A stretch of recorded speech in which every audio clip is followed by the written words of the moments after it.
Yo, huge game from the Vikings last night. Feeling good today. Yeah, the Bears just kind of stopped playing football.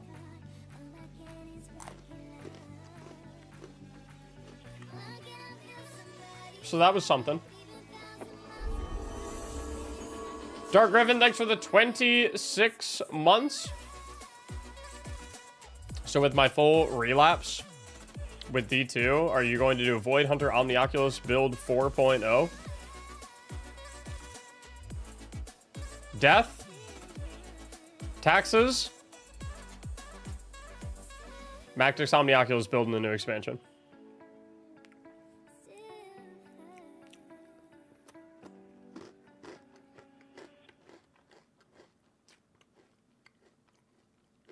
Crazy Mac YouTube on a reveal day? Yeah.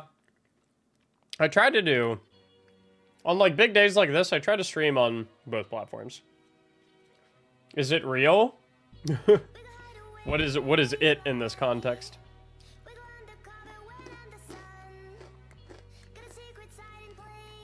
What is it in this context? Griever, thanks for the 13 months of tier 3 subbing. And a hype train has begun. Lightsabers? We don't know yet.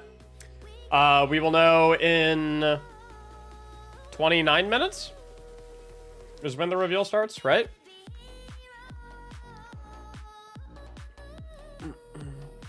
Yo, my favorite Destiny / Warframe YouTuber arrives. Where? Where is he? He's arrived? Where is he? I don't see him anywhere. What reveal? The reveal for the Destiny 2 Renegades Star Wars themed expansion. That reveal.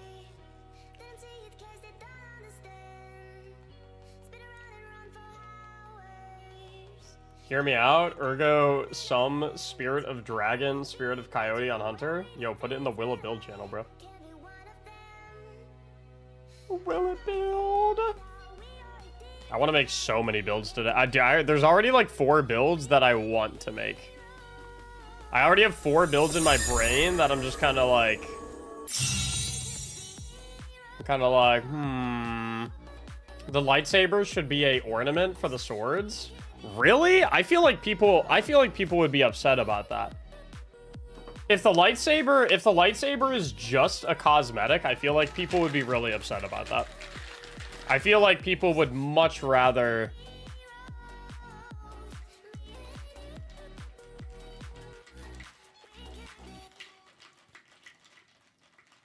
Yes, we need lightsabers. I'm Darth Vader, so I need a red one. And make them easy to get. Not some stupid, difficult puzzle only YouTubers can get with help from Bungie.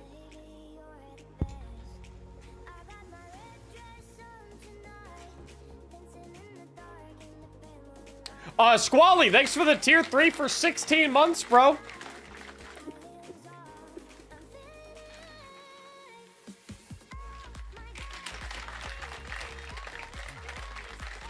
Is YouTube chat starting already?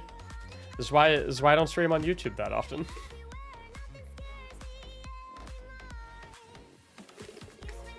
People still play this after all the stale, boring content? Yeah, dude, I know. You know what's even crazier? People still watch it, too.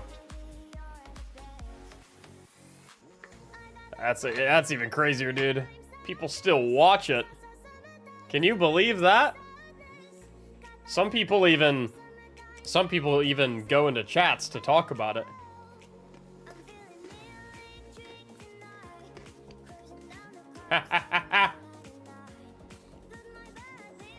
Okay, Mac, thanks for the $10 tip on YouTube. I appreciate it, brother. Thank you so much. My man. Dude's got Mac in his name as well. I love it.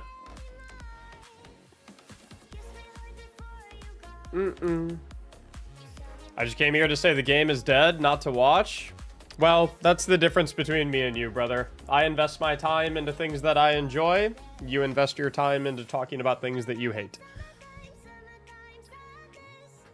And then at the end of the day, we wonder why I'm happy and you're sad. So, wish you the best. Bye-bye. Hype train! Got about a minute left. Your Will It Build has helped me a lot, and I hope that it will continue to help you. I hope that it will continue to help you. I'm gonna keep making them. I'm gonna keep making them, dude. The Fortnitification of D2 has begun. Oh my god, Dado says one thing, and I hear it a billion times. I need someone, I need a dictionary definition on Fortnitification.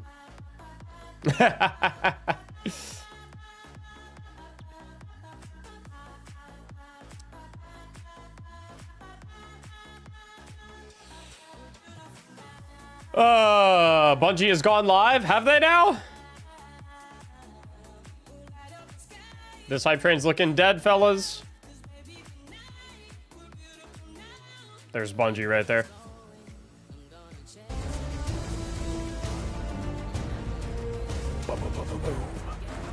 Let's go. Yep.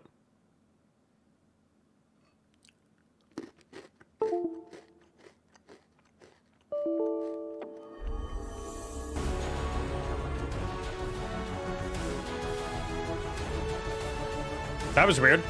You guys still see me? What happened? Am I good?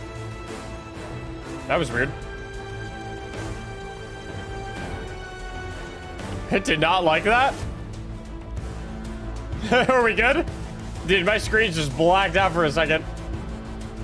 That was a little dangerous. That was a little suspicious. We good? Everything went black? Yeah, I don't know, man. How much of a downer will it be for you if the second content release in a row that we don't get any new subclass related stuff like aspects and abilities? I mean, don't get me wrong, I definitely like prefer to get new aspects and abilities, but like I'm not gonna like enter a state of depression if we don't. You know what I mean? Does that make sense? I've kind of gotten to the point in my life where I just kind of like take things in stride. Everything. Uncircumstantially, whether it's like video games, whether it's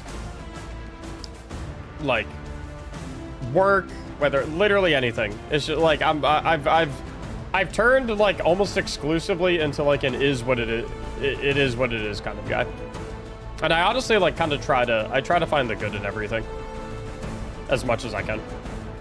So it's like, would I like to have new abilities and new aspects and stuff like that? Yeah, absolutely. That would be awesome, especially as someone who like loves build crafting.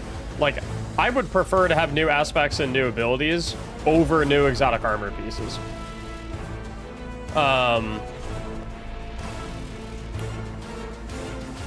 Over, like, you know what I mean? But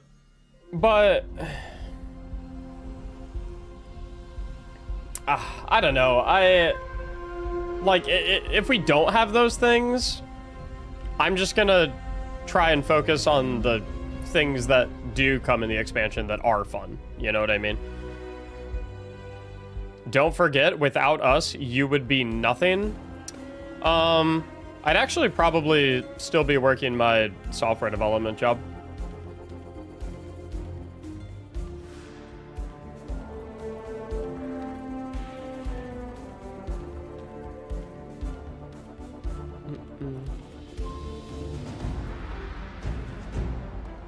I'd probably be doing just fine.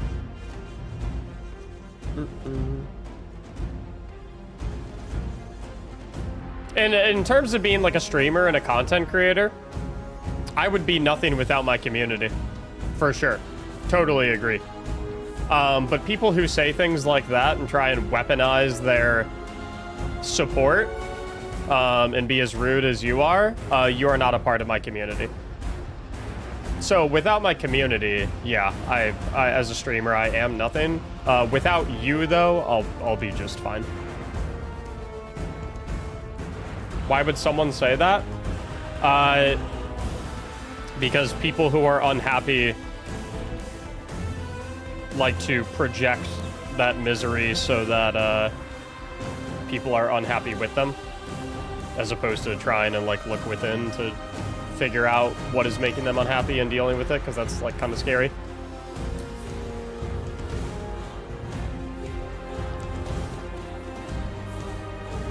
Which, like, I get it. That's a tough journey to make, but, like, you gotta go to therapy, bro. You can't be, you know? It's a deeply unhappy person, unfortunately. I wish them the best. But, you know.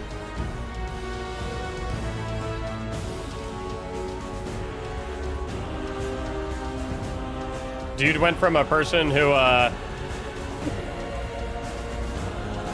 Dude went from a person who said, Mactics, are you gonna help people with raids today? I've never done VOW and was really hoping that you could help me. He went from that to, without me, you would be nothing. Sounds like he needs me a lot more than I need him. But I don't know. Answering mean behavior with empathy, goated Mactics moment. Cause like, listen, brother, like, listen. I'm not here to hate on people, bro. I'm really not. Like, that's the difference between my character and those people's characters. Is they could hate on me all day long, 24/7, all day, every day. I will never hate them back. I just won't. I don't have that in me. I don't have hatred in me. I don't. I think it is the most, like, pointless thing ever. I think it's so pointless.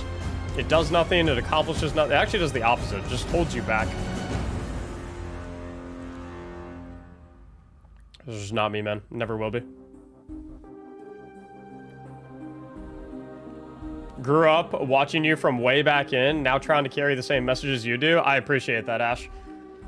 Helps a lot, dude. I mean, as big of a platform as I may have, and as much as I, like, preach my values and my beliefs and stuff like that, like, at the end of the day, I'm only one guy.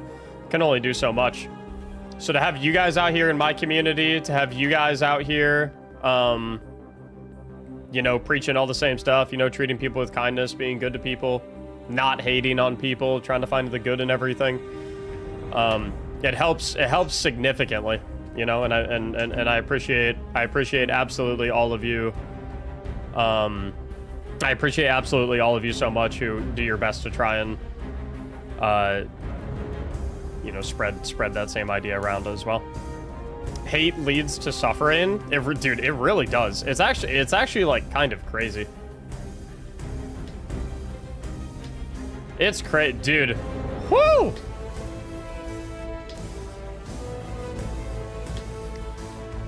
There is nothing that will make you suffer quicker than being hateful.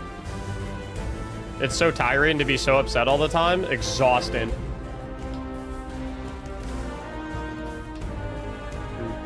You find, dude, you find the good in the little things, that's where you get overpowered. Once you find the good in the little things in life, like, that's when you're unstoppable. I was sitting on my couch, just thinking, like, man, I was just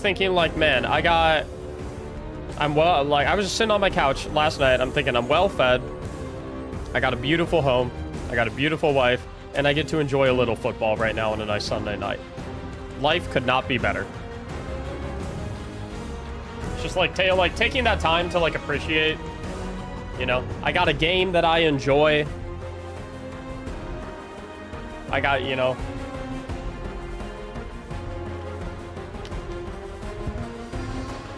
the little things, man. It's like taking that time to just, like, recognize what you do have instead of trying to pay attention to what you don't. Don't sell yourself short, brother Mactics. One person can definitely change a lot. No, absolutely. Without a doubt, one person can change a lot. For sure. But if one person can change a lot, what can two people change? What can 20 people change? What can 200 people change? What can 2,000? You feel me? One person can change the fucking world. But if one person can change the world, like, dude, What can a community full of people like that do? Woo! I love that idea. I love that idea.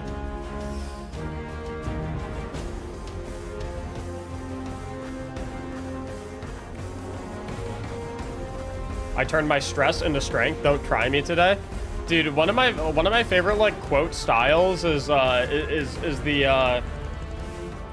the structure that kind of goes along the lines of like, what a privilege it is to feel pressure.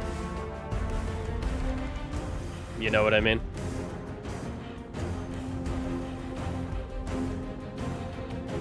What a privilege it is to have to overcome obstacles.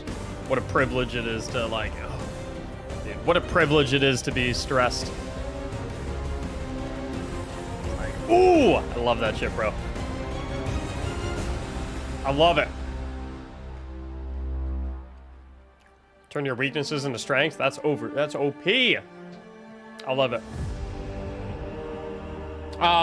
Maruea, thanks for the 3 months of subbing. Mr. John with the 12 months of subbing. Wild Maradon with the 4 months of subbing. And Charlie Shadows with the 22 months of subbing.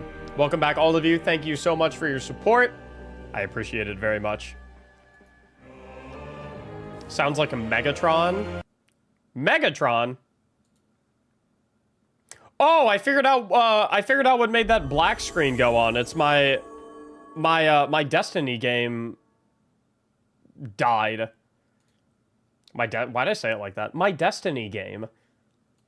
My D2 just like exploded. Emblem out already? You guys get to earn the emblem for watching me already? Let's go. Let's go. Let me pull this back up. There we go. Already earned it? Sick. Let's go. Is it true we aren't getting any more craftable weapons? I don't know. Sounds like Megatron. What would you be without me, Prime? Although, hold up though, hold up. Do you remember what Prime's response was? Do you remember what Prime's response was? Dude, I want to know who in this chat knows ball. Said, where would you be without me, Prime? That motherfucker said, time to find out. Woo! I love that shit. That is fire. I love it. Afty, thank you so much for the 5 months of subbing. Sama, thank you so much for the brand new Prime.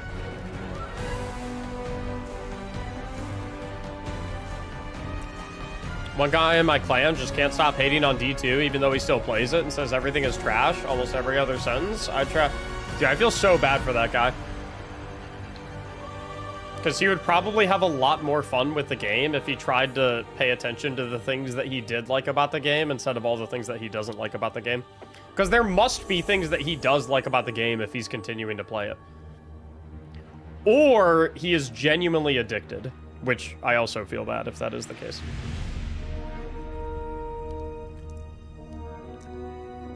"12 minutes! Echo plays, thanks for the 3 months of subbing.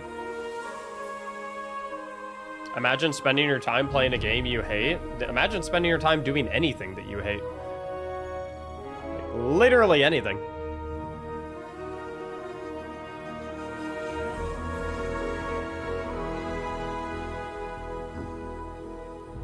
I only spend my time doing things I enjoy.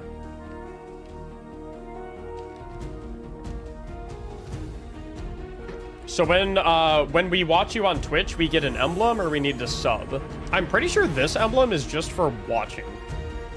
I do not think that you need to subscribe for this one, if I'm not mistaken. I'm pretty sure this one is just a watch time emblem. Correct me if I am wrong, my fine feathered friends. Yes, it is watch time, just watch time. Although if you want to subscribe,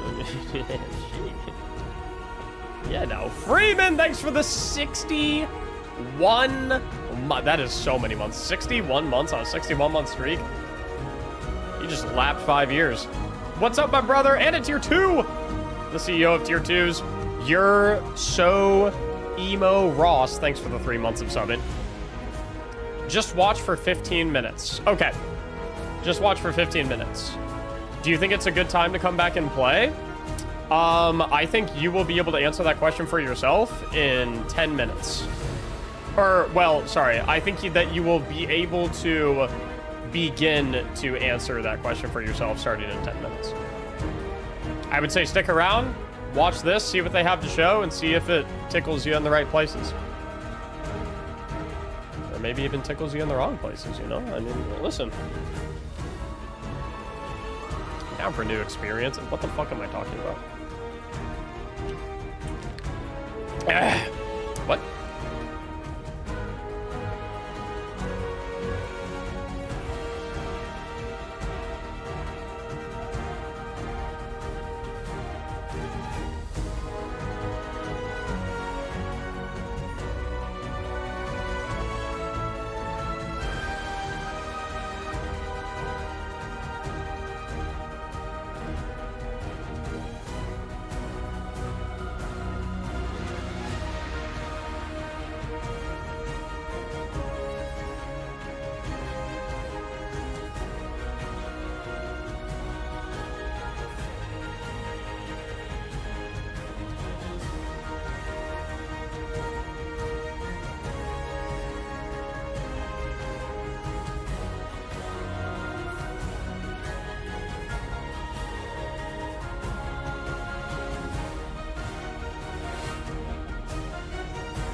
Sorry about that.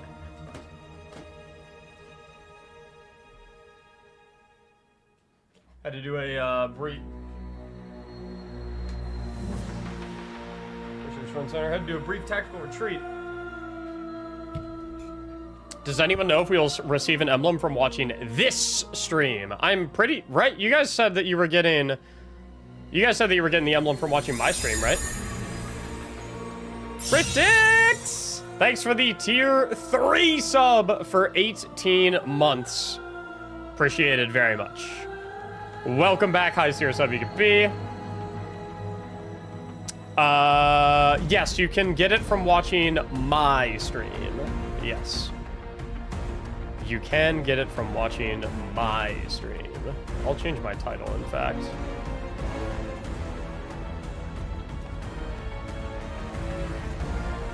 To reflect that. Mac, if Destiny wasn't a thing, what type of game or games do you think you'd stream? Probably wouldn't be a streamer, dude. I got into streaming because of Destiny. So if Destiny wasn't a game, probably wouldn't even be a streamer. I'd probably still be a software developer.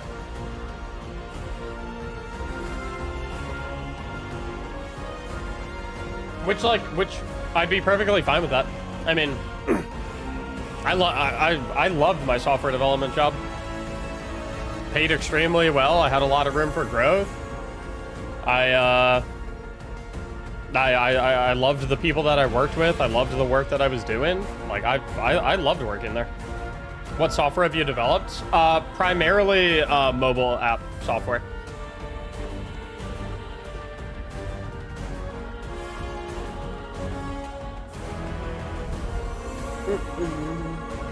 Shocking winner, thanks for the Prime. Night Core, thanks for the 14 months of subbing. $1,000 Lego Death Star. I heard the $1,000 Lego Death Star set kind of sucked. I also think the Death Star is like kind of stupid also. I would much rather buy a Republic, a Venator class Republic attack cruiser than buy a ball. You know what I mean? I mean, like, come on. Come on.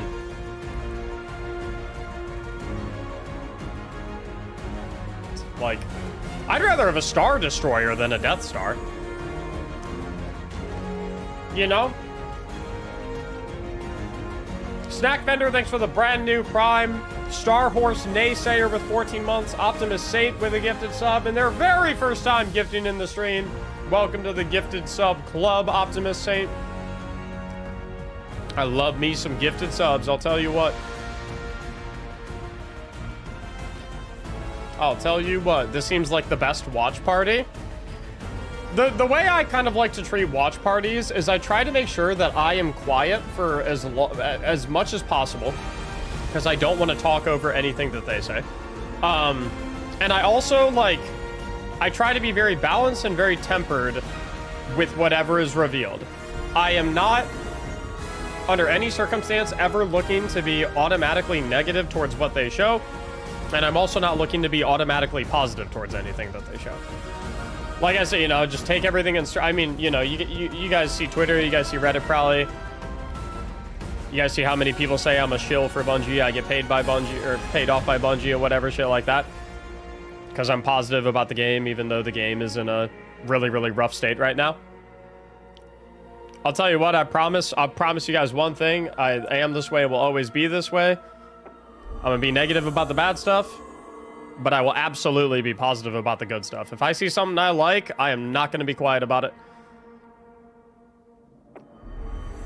I do not care. If there is 99 bad things and one good thing, I am gonna get really, really happy about the good thing, but I will also get really, really sad about the 99 bad things. I'll talk about them equally. Samael Dark, thanks for the gifted sub. Shocking winner with a gifted sub. Both of them, very first time gifting in the stream. Welcome to the gifted sub club, both of you. Loner Wolf with 2 gifted subs. Ruster Rick with 56 months of subbing. That's so much subbing. Rasping Haddock with a prime for 8 months. Guys, I am going to, on Twitch, on the Twitch side of things, I'm going to run an ad right now for everyone who is unsubscribed, so that the automatic ads are pushed back, so that everyone watching on Twitch who is not subscribed will not get hit with an ad in the middle of the reveal. So I'm gonna put you guys on a 90-second ad on Twitch. If you're not subbed, if you never want to get subs in my stream, you can subscribe to the stream for $6 a month. Supports me greatly and I would appreciate it. But if you don't want to, or you can't afford to do that, totally okay, totally understand that. I'm gonna send you guys into an ad right now though. You guys should be in an ad right now. This is the first time I've ever actually tried this.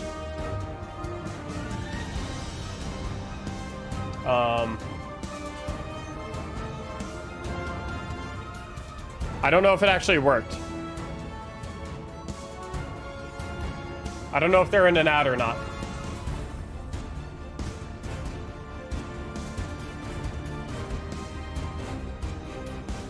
We just had an ad. No ad. Okay. Let me try directly through Twitch then, maybe? Or maybe if you guys literally just had an ad, maybe it won't let me play one because you already just had one. But I want to play one right now. If it lets me, it won't let me. It won't let me play an ad, probably because you guys just had one. I wanted to, though, because I don't... I mean, you probably should be okay. I think you probably will be fine. All right, guys.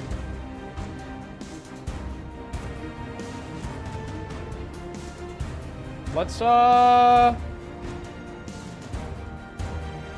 Is it about that time?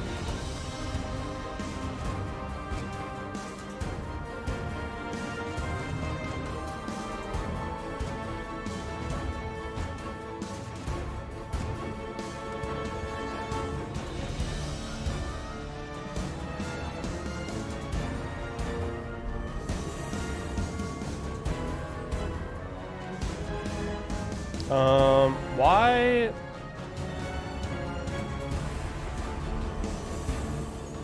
There we go. All right, guys. Last second to get some hype in terms of alerts. I'm going to mute the alerts once the actual stream starts to make sure that no noise whatsoever in any capacity is getting in the way of any talking or anything going on or anything like that. Oh, I'm gonna mute him now. All right.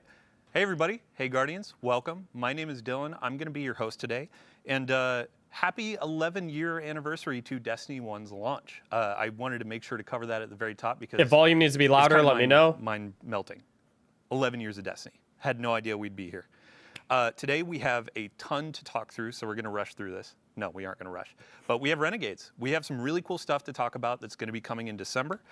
We have a wonderful update from our development team. We've been listening. We're looking at your feedback, and we actually have some plans that are coming together right now to address it since Edge of Fate launched. I feel like it could be a little bit louder. On the second half of the show, we're going to be looking at Ash and Iron. We'll have a bunch of devs on the couch. We're going to talk about the activities, the loot, and potentially a new exotic that you might have been asking about. So without further ado, Robbie, how you doing? Welcome I think back the to Axe is an exotic. Hey, Dylan, it's great to be here.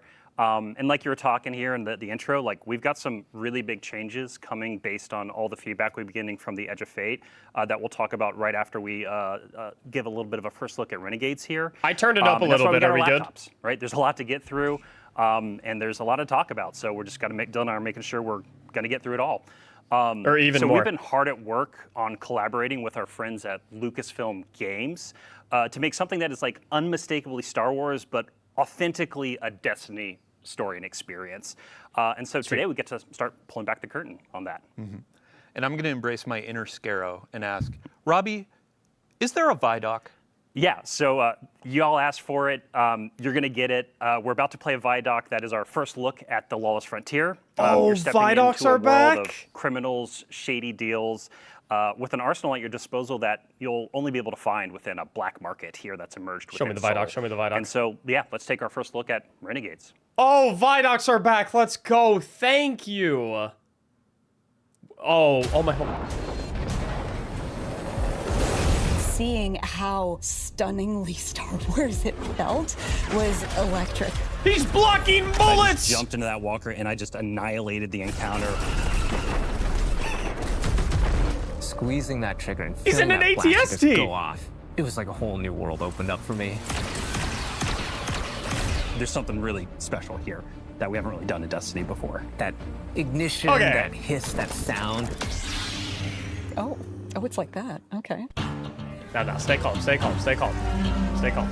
Stay measured. Stay measured. Stay chill.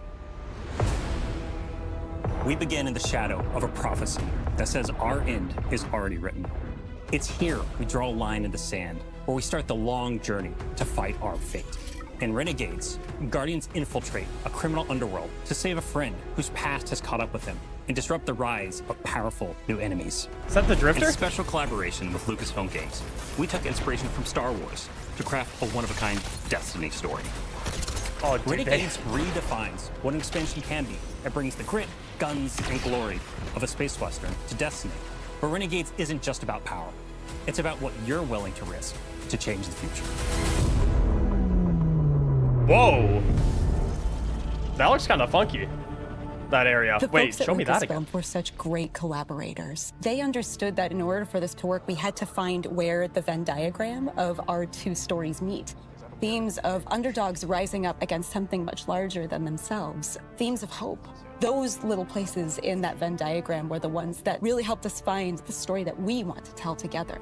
If you look at Star Wars and you look Sarlacc at Destiny, you pit. can kind of see that parallel that exists. So for instance, our Dredgen, Is that next wing? are Sith. Pretty Sithy. Yeah, and then you've got the Barrett Imperium, and they are very, very Empire-like. They have Whoa. a huge appetite for expansion. I think of the Praxis. Okay, they look there crazy are cool. Jedi in this release, and they are very focused on order and law and understanding that there is a binary in our universe of good and evil. We get to poke at that a little bit Dude, in the a Cabal way look that good. suits our story and our world, while still feeling very much like the inspiration that we're calling from. Edge of Fate leaves us with a really big pass forward into the future. We know of this prophecy now that tells us that we need to bind the Nine or we face extinction. And Drifter was there on Kepler. He saw all of this. Not running from this one. Drifter is convinced that there's a connection between the Nine and the rise of this new faction, the Barrett Imperium. He sees them rising at an unnaturally fast rate and is insistent that there's a problem. Dude, But they look Vanguard isn't so listening. cool. They They're look so insisting cool. that he needs to stand down. The cool thing about this criminal underworld is you and Drifter and your crew, you come in at the bottom. I love the And Cabal. at the top, there's the Barrett Imperium. You need to work with all these crooked criminal syndicates in between, earning your power, building up the notoriety, getting the gear that you need to take down that powerful Imperium at the top. Who are these people? There's a weapon that the Barrett Imperium have made, and we need to be the ones to destroy it. And we're not going to be able to do that unless we work with exactly the kind of people that we normally fight. So we're going to head out to the lawless frontier, and one job at a time, we're going to take down the Imperium. Yo, chat, give it a rating. So far, give it a rating so far. Scale 1 to 10. The lawless frontier is filled with big, chaotic, cooperative activities. You're gonna choose the job, you're gonna choose which renegade abilities you're gonna take into those jobs, and then you're gonna drop into the action with your team, smash up those objectives, get as many riches and treasures as you can, and then get out or die trying. To do Oh, he that, got you're cooked going to go before he got on the to ship. the Lost Frontier holo map. You'll see Mars, Europa, and Venus with swamps that are very reminiscent of Dagobah. There's some hints of Hoth in Europa, right? Yeah. For fans of both Star Wars and Destiny, like Mars, which is some pits that are very reminiscent of Sarlacc pits, and you don't want to fall into them, you'll die. These are Destiny locations. It's just we're taking inspiration from some of these iconic places in Star Wars. Do they look really Let's say good? we go to Mars, and you're gonna pick a bounty hunting job for the Fallen to take out some Cabal. And then you either matchmake with people online, you take your crew with you, you can play solo. Every time you drop in, you might be in a different location on the map. Your objectives are gonna be a little different each time, and it also might be a different time of day, so there's a lot of variety and richness within these activities as we want them to be highly replayable. Along the way, we're gonna throw a bunch of curveballs. You might run into a missile tower that's trying to take you out from halfway across the map. And you have to like divert and take it out, and you get some extra credits out of that. Defeat your boss, get to the exfil with whatever time you've got left. Call your ship in. All hell drops in on your head from If the I see a Cabal. single moat anywhere, I'm gonna Your lose ship it. flies in, you hop aboard, and you've got to exfil. Wait, that's kind of sick. Over the course of the campaign and deep into the post-game of Renegades, you're gonna be unlocking and earning a bunch of different Renegade abilities. What was that? He's through like... We've got things like airstrikes, Cabal drop pods, Wait, did they put Vehicles like Helldiver the abilities Ball into Walkers. Destiny? interceptors, swoop bikes, turrets. We've got 9 abilities, 7 upgrades. There's a ton of stuff that you can bring in and just change how. Wait, things that's play. cool. It's like a tech tree of options. It's like a whole tree of options across support, defensive, Oh! and offensive abilities. So the player's going to have a lot to play with here. So they The basically... Lawless Frontier isn't just about raw power. It's about influence. Shady backroom deals, working for these powerful syndicates and against them at different times. And all of this takes place at the heart of the criminal underworld in Tharsis Outpost. The Vanguard have been preoccupied. They've been off saving the world, and they haven't been looking at Tharsis. It's changed a lot since the last time we were there. It's now this thriving black market, this criminal underworld. Tharsis Junction became Tharsis Outpost. If you have an unsavory job that you need done, you can find it at Tharsis Outpost. Tharsis Outpost feels appropriate for both Star Wars and for us. When we looked at Mos Eisley as inspiration, we knew that we could play in that playground in Dude, a really the fun Vex way. have From the ghosts jackets. that you'll see floating around to one Elixir with all They're 4 like of his biker Elixir arms Vex. shaking up drinks. We took that inspiration and we found the Destiny spin on it. Criminal syndicates have moved in. You're working with the syndicates. You are building your notoriety with them. The 3 different syndicates that we created, we're going to be dealing with. The Pikers are Elixir. They're kind of like an anarchist biker gang. Unlike other Elixir, they're atheists. They don't worship machines. They follow relics. We've also got the Totality Division, a subsect of the That guy Barrett looks cool. Imperium. They're run by Scions, and their enforcer Rao is going to be the leader of this group.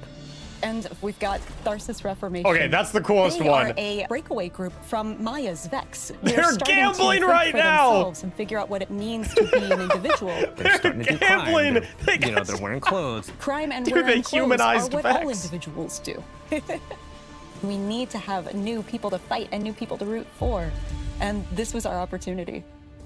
Dude, Do you think the Vex put it all on black or put it all on red? But the heart of the Renegade fantasy is not just surviving the lawless frontier. It's garnering influence and building your power so that you can bend it to your will. In the end game, we get the best weapons, the best armor, the coolest exclusive cosmetics. That was sick. You're That gonna need to will- work with the syndicates to increase your notoriety by completing jobs successfully alone or with a crew, and then doing so you'll unlock our highest risk, highest reward jobs, and at the same time you're going to have the ability to do the special job that'll take you off planet to the dungeon.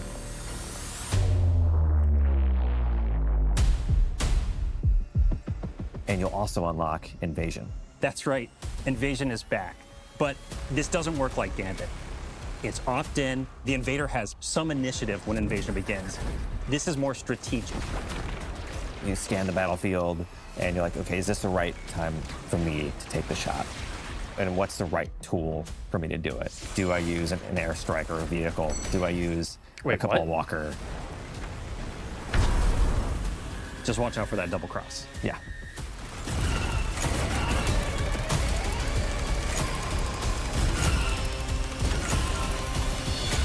Wait, what? Renegades marks the Guardian's descent into a criminal underworld. A world of shadows and syndicates, where your light and your choices will cut a path forward. You'll fight dirty, break the rules, and build a hardened crew that can take on any job, standing up to the most ruthless syndicates in the system. He hit the Obi-Wan block. He hit the Obi-Wan stance.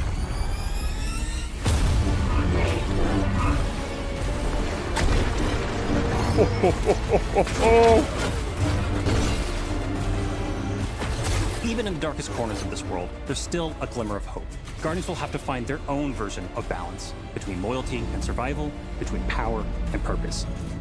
Because there's more at play than credits and contracts. Forces are on the move, ones that see you not just as a player, but as a piece on the board. To change the future, you'll have to become the one thing they never saw coming. What?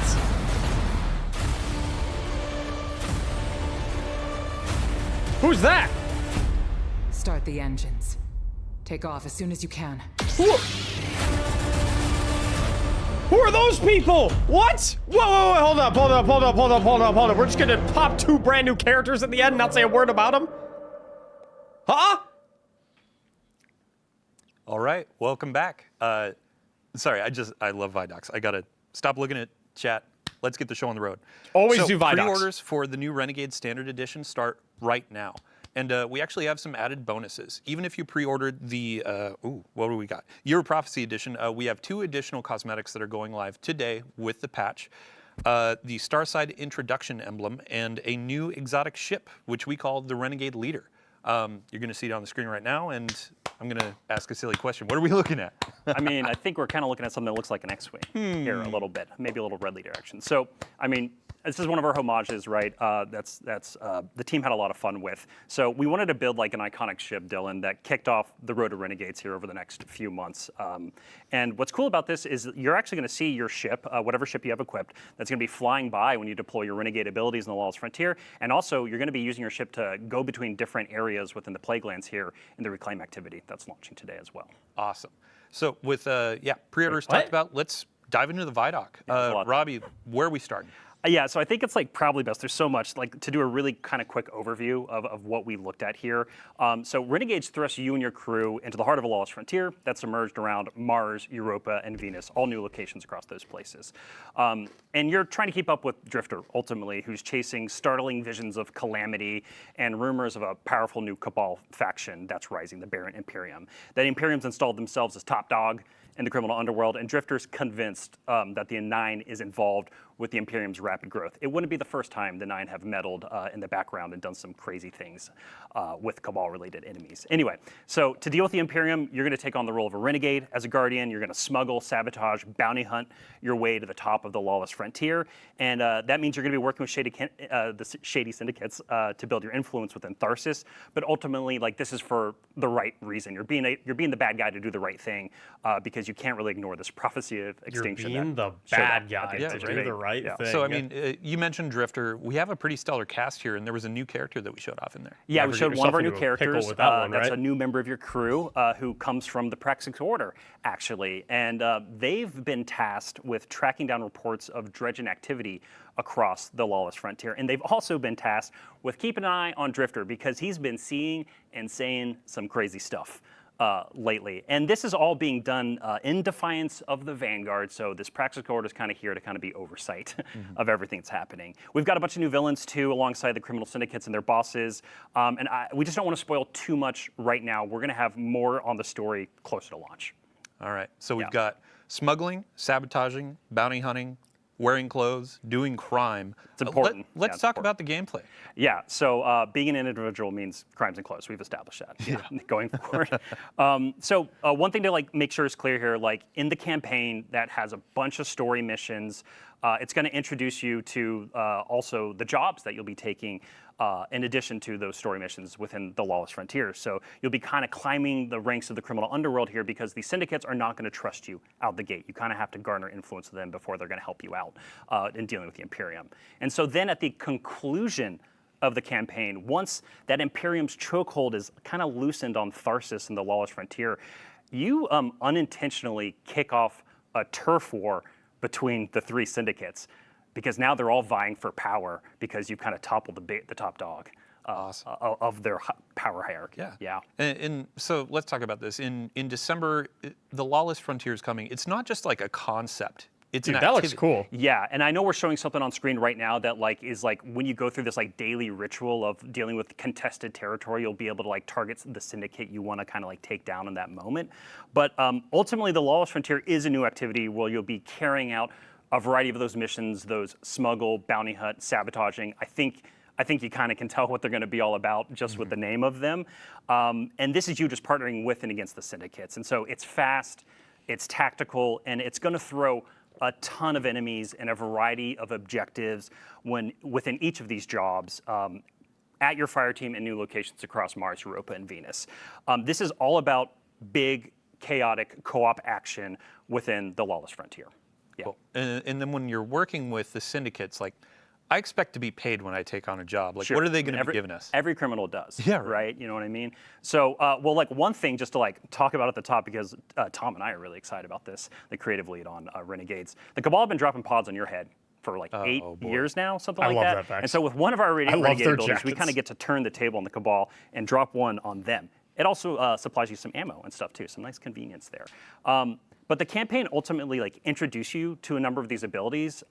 In the turf war, you'll actually choose which syndicates you want to pledge to in order to unlock more abilities and a bigger suite of upgrades. Also, depending on which syndicate you're pledged to, there will be other bonuses and weekly shipments coming into Tharsis as well that you get to take advantage of. And so one thing I want to note too is that all of these Renegade abilities that we're talking about in the Vidoc, they're purely additive to your subclass abilities. The Renegade abilities do not override any of your other Guardian abilities. So like your super, your melee, your grenade, that's all at your disposal on top of these Renegade abilities. We really wanted to lean into the idea of this fantasy of you working with your crew and the various roles you could play within the Lawless Frontiers of all these different type of jobs that you're going to be doing.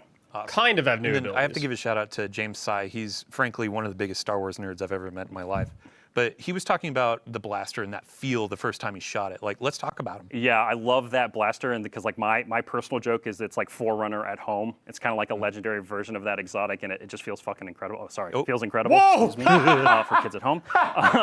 So we're gonna have a weapons deep dive close to launch. I know I keep saying that. There's a ton of the Vidoc. There's even more to be talked about in the next few months. But what we can say about blasters right now is they're new, powerful weapons in your arsenal, and they actually draw ammo straight from your reserves, Dylan. And so the mechanic of this is heating up the gun and then venting it out. So no reloading technically, but since you have to like charge up heat and you have to think about overheating, it's a whole mechanic and has its own special reload associated with it. And so it's going to be all about finding like you can tell he's excited. Battle between building up heat and venting it. It's really fun to play around with, and the team is really honing in on something like that. Chat, is he getting fined? It's cool. All right. It's cool, yeah.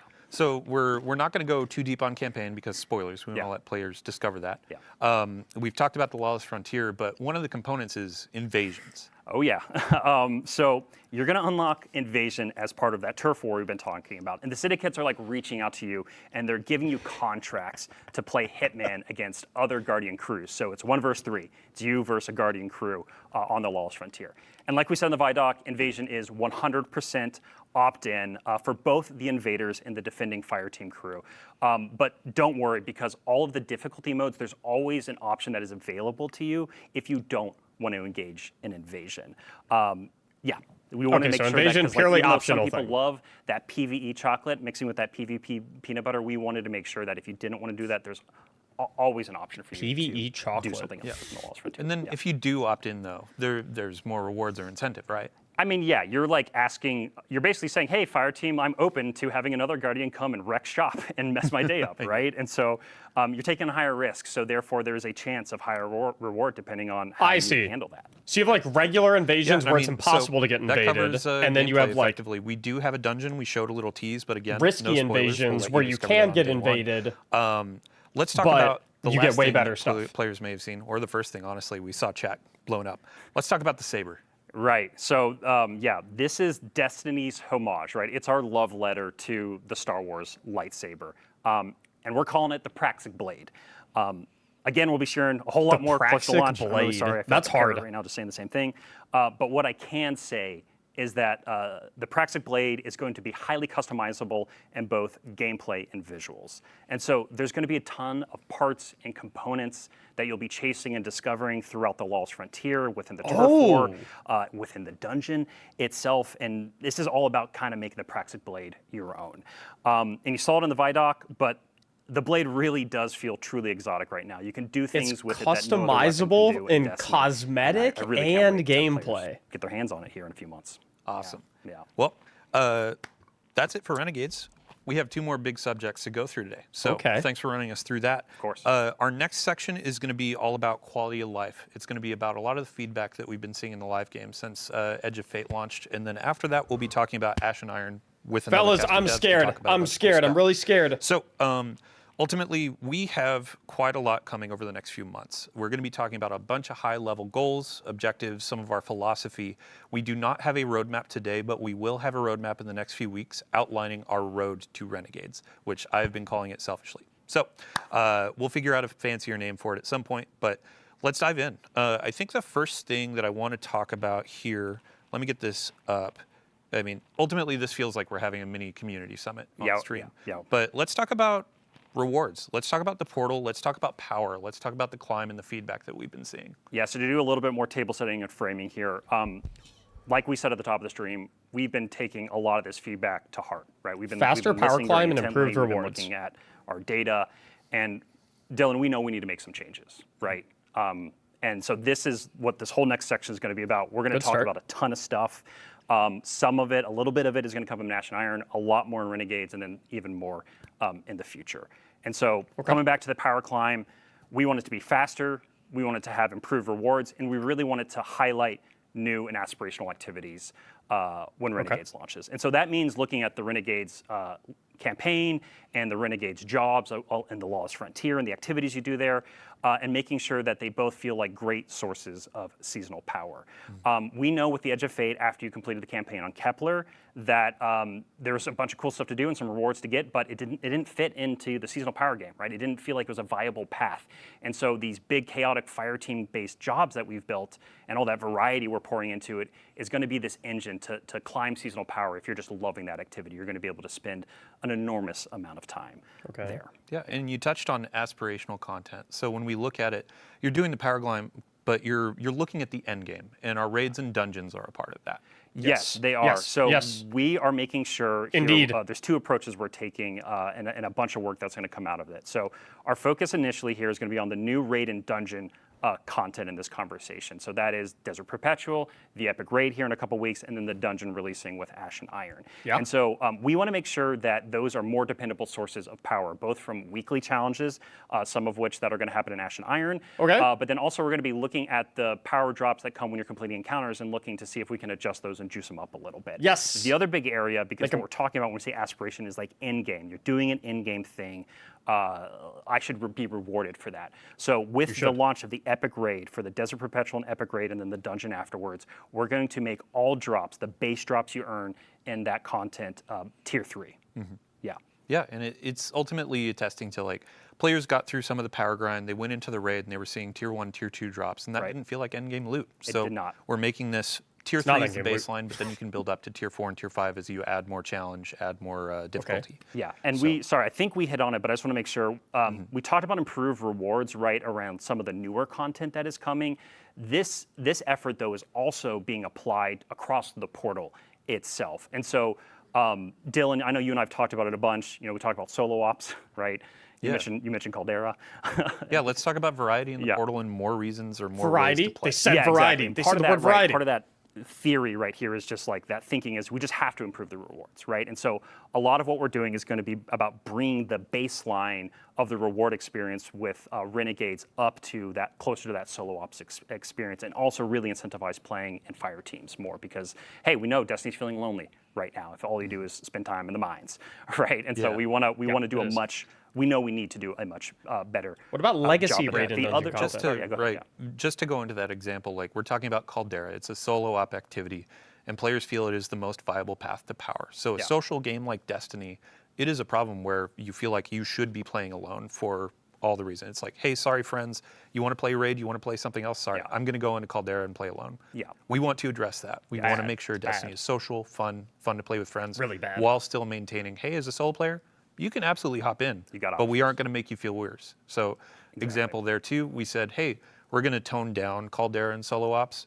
We're actually reverting that. We had announced it, we're taking that back, and as you said, that's the new benchmark. We're going to raise things up to feel like Caldera and feel rewarding like solo ops. Buff everything else. We've already talked about that. We're going to do some of that in Ash and Iron. One of the other things we're looking at doing in Ash and Iron right now is taking our bonus engrams and having them just more consistently award power deeper into the climb and adjusting that. We're also, this is a good segue, I think, kind of into our next area where we can talk more about reworks we're going to be doing within the game and some changes we're making. So the other thing we're going to be doing with bonus engrams when Renegades launches is they're going to feed more into a weekly ritual. A thing that when it launches, there's a bunch of stuff to do that's going to accelerate you into power climb. Yeah, I mean, let's talk about the effectively weekly reset, curated activities from Bungie. So you have a moment each week of, let's hop into raid night. Let's do Grandmasters, things like that. Okay. Yeah, so the thing you're speaking to, Dylan, the thing we talk about a lot is like, clan night, raid night, right? We got to get that feeling of hey, I log in on Tuesday and there's just like a bunch of stuff yes, we do. To look forward to. And so a few ways we're going to do that is one with a new system that we're calling Vanguard orders that comes out in Renegades. So Vanguard orders are actually this like new objective system where you're going to be, and we should have a mock-up on screen right now. It looks like our monitor isn't showing the exact right thing, just our place in the studio, so I'm just going to assume it's working. And so within these Vanguard orders, you're going to have all these different objectives that you can do, and you don't have to pick these up like bounties, right? These are things that will just be automatically granted to you when you log into the portal. And then what's really cool about these is that they pull some of that like Destiny 1 bounty vibe, where as you complete an order on the left-hand side of the screen of this mock-up here, you will actually roll. You can roll on higher tier orders, like a legendary order that will give you consistent rewards, or an exotic tier order. Oh, it'll be like year one bounties where you could get like the exotic Thorn bounty. This is all about just creating a bunch more like little moments of variety within the portal. If you got really lucky. That you can do. We already touched on bonus engrams a little bit and how we're going to be reworking those even more with Renegades launches to feed into that idea of like, look at all these things in the portal. I know if I go and gobble up all the green engrams, I'm accelerating on my power climb, and that's much easier and clearer for players to understand. Good, which will but the other encourage you to actually do a bunch of different stuff. Feedback on, and we're going to be making changes to, is the weekly conquests, basically. So right now, we have the concept of the conquest as a milestone on your seasonal power journey, and it gives you like a massive, like big dump of rewards. We are going to be making those we're going to be making it repeatable, but then there's going to be a weekly reward for them. There's no way for us, honestly, to balance the crazy amount of rewards you get from the milestones, but we're going to make sure we incentivize them and create a weekly version as and we actually have a change going live today to make conquests repeatable, but the rewards component is what we need to focus on for a future update. Yeah, and Dylan, you and I were talking about this a bunch over the last couple of days. Is like we want to get back to that, like we want to get conquest closer to that GM feeling, to that Grandmaster feeling in the past, and that's kind of like our little North Star for that. Please, yes. The other thank big you. thing too that we've been listening to feedback on, and we're moving really, really fast on right now. Now get rid of Avant-Garde. Weekly legacy raid and dungeon content as like a tunnel from the portal to that. Yes! So to set expectations here with Renegades, this is going to first come in the form of, hey, reasons to play this content, to do like weekly challenges and earn powerful rewards from them, right? Again, we want this weekly reset. We want you to clearly know when you log in, here's a bunch of stuff to look forward to play with your friends and others. The reason I have to set expectations, though, is like we hear the feedback about wanting the gear reprised from raids and dungeons. Okay. Dylan, if we could just like flip a switch and make that happen, I think we'd be more than happy to do that. But it's just not that simple. There's a bunch of work that goes into actually creating the new gear and the gear tiers. Fair enough. And so we are going to be looking to make the reward experience of Legacy and Raid dungeons better as time goes on. Our first focus is making it fit into that weekly reset and into that power climb. Yeah. And we have our first step today with dungeon lairs. In the portal, there are going to be three encounters coming from Legacy dungeon content. You can get power bumps from those. You can get portal. Let me get tier 5 Fatebringer, baby. baby. The feedback on general rewards. Let me get a tier 5 Fatebringer. Yeah. We're gonna be looking to add more to this, like what this weekly ritual feels like. These are the areas we are targeting initially here for Renegades. All right. So let's move on to our final two subjects. Really are centered around sandbox. Yeah. First of which is going to be build crafting, and then the second is around just our general approach to balance. So we have another list here of. Honestly, we've been getting a ton of feedback around featured gear. We've been getting feedback around like all exotics and weapons tiering, and armors are featured. Yeah. So this whole space is about expanding build crafting and gear chase, and we have we hear you. Like we hear that featured gear is far too restrictive for how you're playing the game right now. And so one of the big changes we're making is all exotic weapons and armor are going to be featured gear starting in Renegades. So the class items, your prismatic builds. They're back on the table. You don't have to worry about it anymore. You're not having to think about what exotic you put on. It's all about what build you want to craft. Thank you. The other thing that we've been listening to a lot when it comes to the gear chase is like, hey, you might earn a tier 1, 2, or 3 weapon, a roll of a weapon you really love, your personal god roll, or the community saying this is a god roll. And you're looking at that and you're like, man, it's cool, but like it's not that top tier, right? And so in Shadow and Order, which is our major update coming after Renegades, you're going to be able to enhance the tier of your legendary weapons all the way from tier 1 to tier 5 with a new currency and a new feature that we're building for those. Oh, damn! Again, this is all about wait, that's huge! That gear chase. Yeah. And before we get ahead of ourselves, like, as a player, and I'm guessing in chat, people are saying, oh, so I should be keeping my tier 1, tier 2, tier 3 weapons. Where am I going to put these? What's going on with vault space? Yeah, so with Renegades, we are going to give you more vault space. That is the thing we're going to be doing. And also, the team is working on a pretty big update to improve the sorting and filtering of just using your vault in-game as well. Yeah, we'll have many more details. Sunset featured gear score bonus as well. Roadmap together, but our final note in this section before we go to balance is the portal scoring. Yes, yeah. So right now with the featured and new gear, there is just an intrinsic bonus that you get for wearing that gear. I guess it's extrinsic because we're asking you to put it on. But anyway, if you have it on, you get a score bonus in the portal, which means you're not only thinking about like activity customization, your build, but also now you have to think about the score too, and like, should I wear this or not in order to chase the high score? And for the vast majority of the experiences in the portal, we think that's just too much complexity right now. Agreed. And it's so annoying. we are sunsetting that idea. And so again, this is going to drastically open up the space for you to basically use. Take it out back behind the shed. The vast majority of things you play inside the portal when you're chasing gear and doing that power climb. Yeah. And a North Star for this, when y'all were talking about it, we've had a ton of conversations with the dev team, is like, there's a lot of feeling of I'm playing Destiny the wrong way, and this was contributing to it because I had to think, oh, if I put this armor on, it's wrong. This helps that out and gets you into the fun faster. Yes, so. And then, like, we do believe and see a space for ways to highlight gear and exotics and things like that, stuff we've done with the artifact for a while now. We want it to be part of the game because I think, you know, pushing people off of the super hot stuff is really healthy sometimes to just have more fun and experiment with things. But we know that we need to find ways to make this feel like a bonus and more excitement. Armor archetypes limiting stat distributions. Can we get a little tweak on that? Yeah, and then our last section here for quality of life. Let's talk about sandbox balance. Y'all have been really taking a lot of the feedback to heart since the announce of quite a few nerfs and some balancing, and you have some new approaches to philosophy when it comes to this. Yeah, so at the top here, one of the things we're doing is we're upgrading our internal process for kind of how we evaluate our buff and nerf policies and also the timing of which when we go out and do those. And so a big part of that here through Renegades launch is going to be non-critical balance changes are on pause right now. And so this is partially in reaction to obviously some of the sentiment around some of the changes we're making, but it's giving time for us to make sure that when we do start to do more balance updates a little more frequently again, we communicate honestly. We just need to do a better job about communicating about why we're changing something and some of the intent behind it. And the reason I speak about this, yeah, because you asked me this a couple times in our rehearsal, Dylan, it's like, what does non-critical mean? Sorry, I'm taking your words here. No. I'm just on a roll.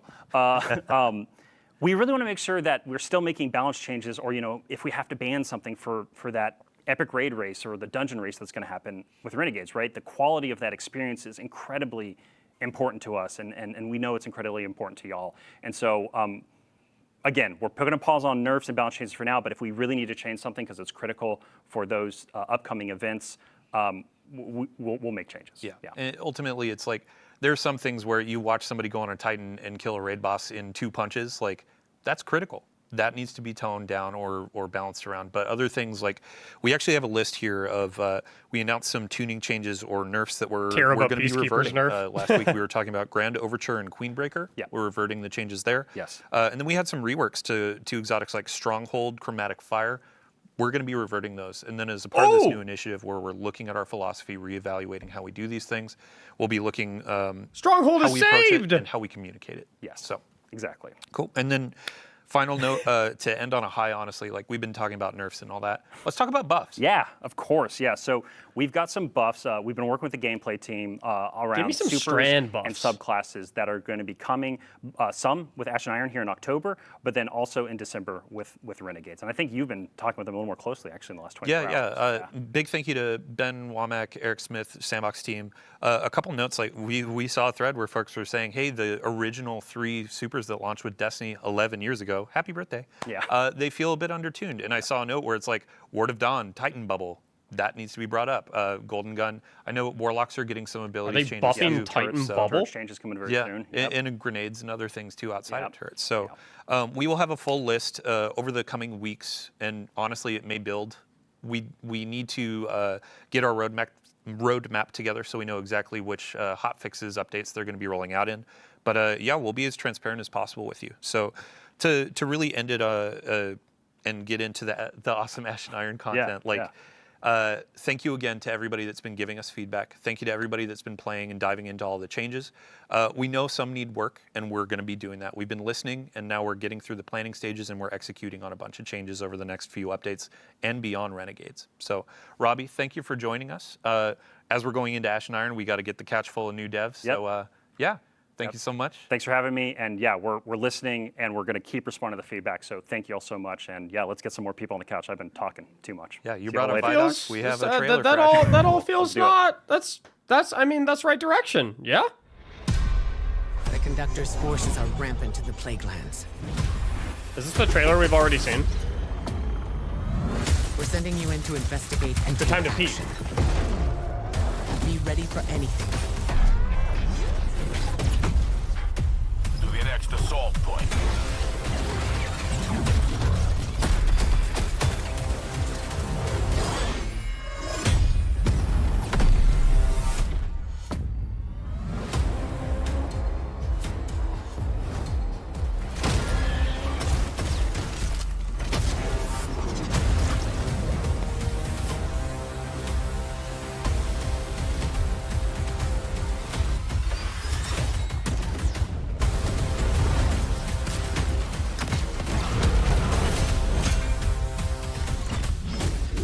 Make every shot count, my friend. Okay, like, all of the like quality of life changes that they just said they have planned and whatnot, like, don't get me wrong, it's not enough. Like, there still needs to be more. And it's like an actions are louder than words kind of thing, obviously, but like, that being said, it's like, you know? I mean, Stay in the fight. at least we're like, we're kind of like facing the right way now, yeah? Which is a lot better than where we Welcome were back. 2 weeks ago. In about 20 minutes, the content from that trailer is going live. Let's talk about Ash and Iron. I'm a trajectory We have a kind bunch of of guy. really cool stuff coming with a new activity called Reclaim.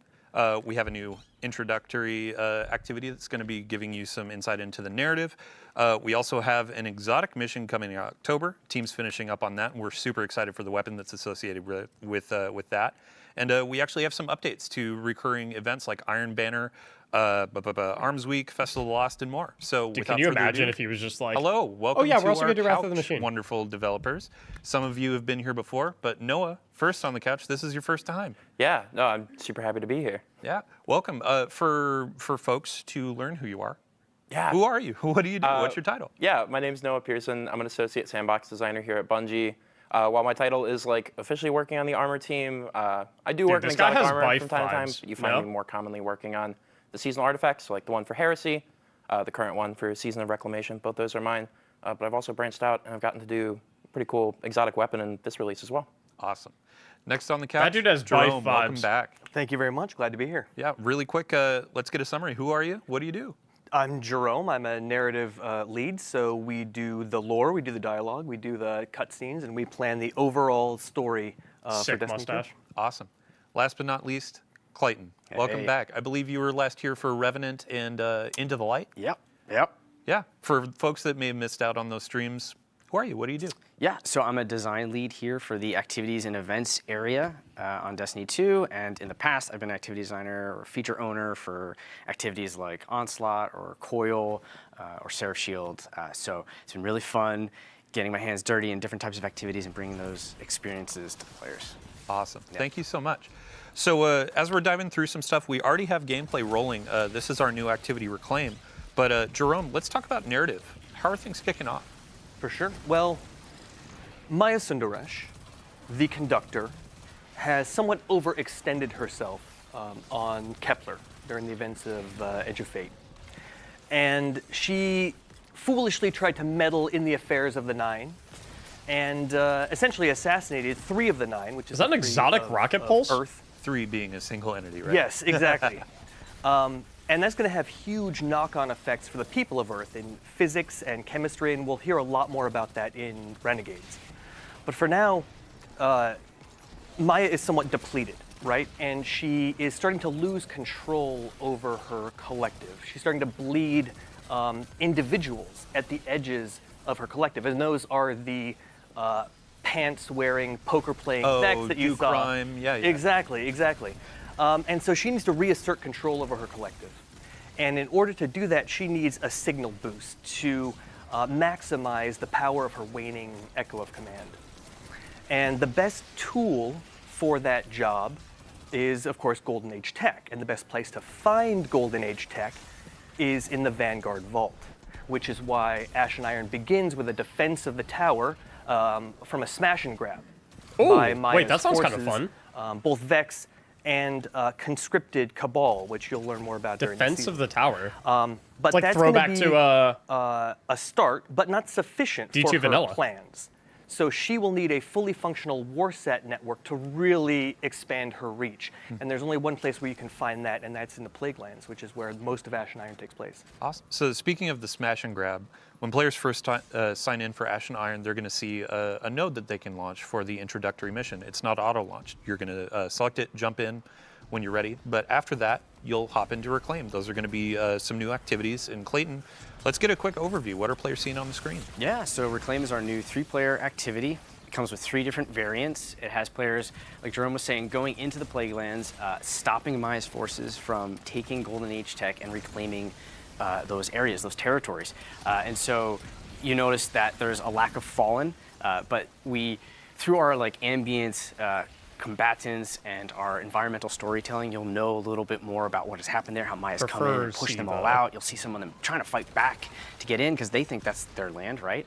And as a player, you're trying to go in there and play in a similar way that you might find like Overthrow, where we took a lot of inspiration from. So you get to choose how you want to fill that progress bar. Do you want to finish a bunch of encounters that are randomly generated, which adds to a bunch of replayability? Okay. You can so it's Overthrow progress style. by finding hidden chests or defeating roaming high-value targets. There's collectibles. I thought in there as Overthrow well. was okay in all Final without, like, Shape. a I didn't think it timer, was so great. you I and didn't your think it was fire team horrible. can strategize and take their time to go through the area. And then once you've completed the area, unlike Overthrow, you move to the next area by way of ship that you'll see on the screen. Stellar. Yeah. Yeah, and I was talking to our gameplay folks before this launched, and we talked a bit about there's a bit of like, Nether DNA in here, where you have your main objectives, and then you can find things throughout the area as well. I like Nether. Yeah, we have Vivian went ham and gave us these like quite frankly unbalanced buffs that will have a rare chance of spawning, and you get to choose which one.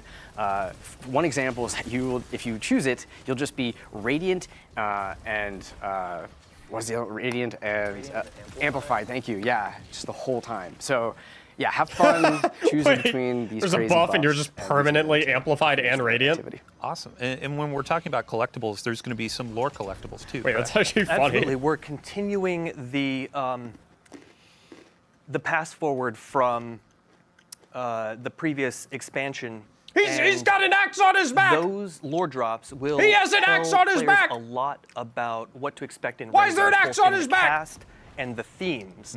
Though it's not explicit, so they'll have to use a little detective work, we hope, but it will give a lot of information about what's to come. Got it. So these are going to be like the data pads you find in the portal. Exactly. Awesome. Yeah, so I mean, let's talk about weapons. Let's talk about the loot. And Noah, now it's time for the spotlight to go on you. Yeah.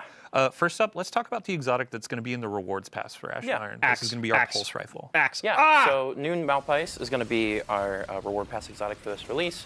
Obviously, with the Edge of Fate, we released a rocket frame pulse rifle, Mint Retrograde, that people have really taken to a liking for. And we kind of took a look at that, and we're like, well, what's a cool way to one-up that and like plus one it for an exotic? So you may notice from the gameplay that this rocket pulse doesn't just shoot like the micro rockets. It shoots sticky bombs. And these will stick onto the environment, they'll stick onto enemies, and when you hold down your special reload button, they'll pop like little firecrackers. And it's really fun to just sort of like spray them out across like a group of guys, and then you like turn around, walk away from them, and click the button, and have them like pop all behind you, because cool Guardians don't look at explosions. Yeah, so this may say a lot about me as a person, but you can also stick these to your teammates, right? I guess you'll have to see. All right. Okay, so let's talk about the next exotic. This is going to be tied to an exotic mission that's coming out in October, and I can already see you kind of getting excited, like Vivian was excited for the Wait, the coming out in crossbows that we October? added. Let's talk about the Iron Axe. Yeah, you kept me waiting, huh? Is it a real weapon? Yeah, so the exotic mission, you know, way back with Rise of Iron, like as a player, I remember like the YouTube videos coming out ahead of it of like YouTubers being like, hey, maybe Bungie's gonna give us this axe that's in the marketing, and like obviously didn't come to pass in that release, and then like come Final Shape. And here we are, 8 years later. Much like many people were like, finally "Man, get it. I Wolfsbane. want that axe. When's my turn? Like I want that thing. So when I heard that we were going to be doing a little Return to the Plaguelands, it was like, I'm going to twist whatever arms necessary to finally get the thing that I know I want and I've seen other people want for ages. Quicksilver So, yeah, nanites I can that confirm attach to the that's no wielder relic. charge That's the our blade. new exotic weapon. Thank you. Yeah, and I think for Clayton and Jerome, since this exotic mission, the team is finishing up the touches and really building this experience. It'll be launching in October. So It let's shoots just out like give the, a quick preview, no spoilers, the or one no Titan deep super. spoilers about what's the premise. Yeah, as I Burning mentioned Maul. earlier, Maya wants to expand her reach, and the best way to do that is like the same way you would with the Wi-Fi in your house. You need expanders, you need routers, right, to boost that signal. Wait, it looks different. So she is than gonna it did in the be picture. It's like looking to get her two-sided now. hands on Warsat technology, which is why we'll be working with Saint 14 and Anna Bray throughout the season.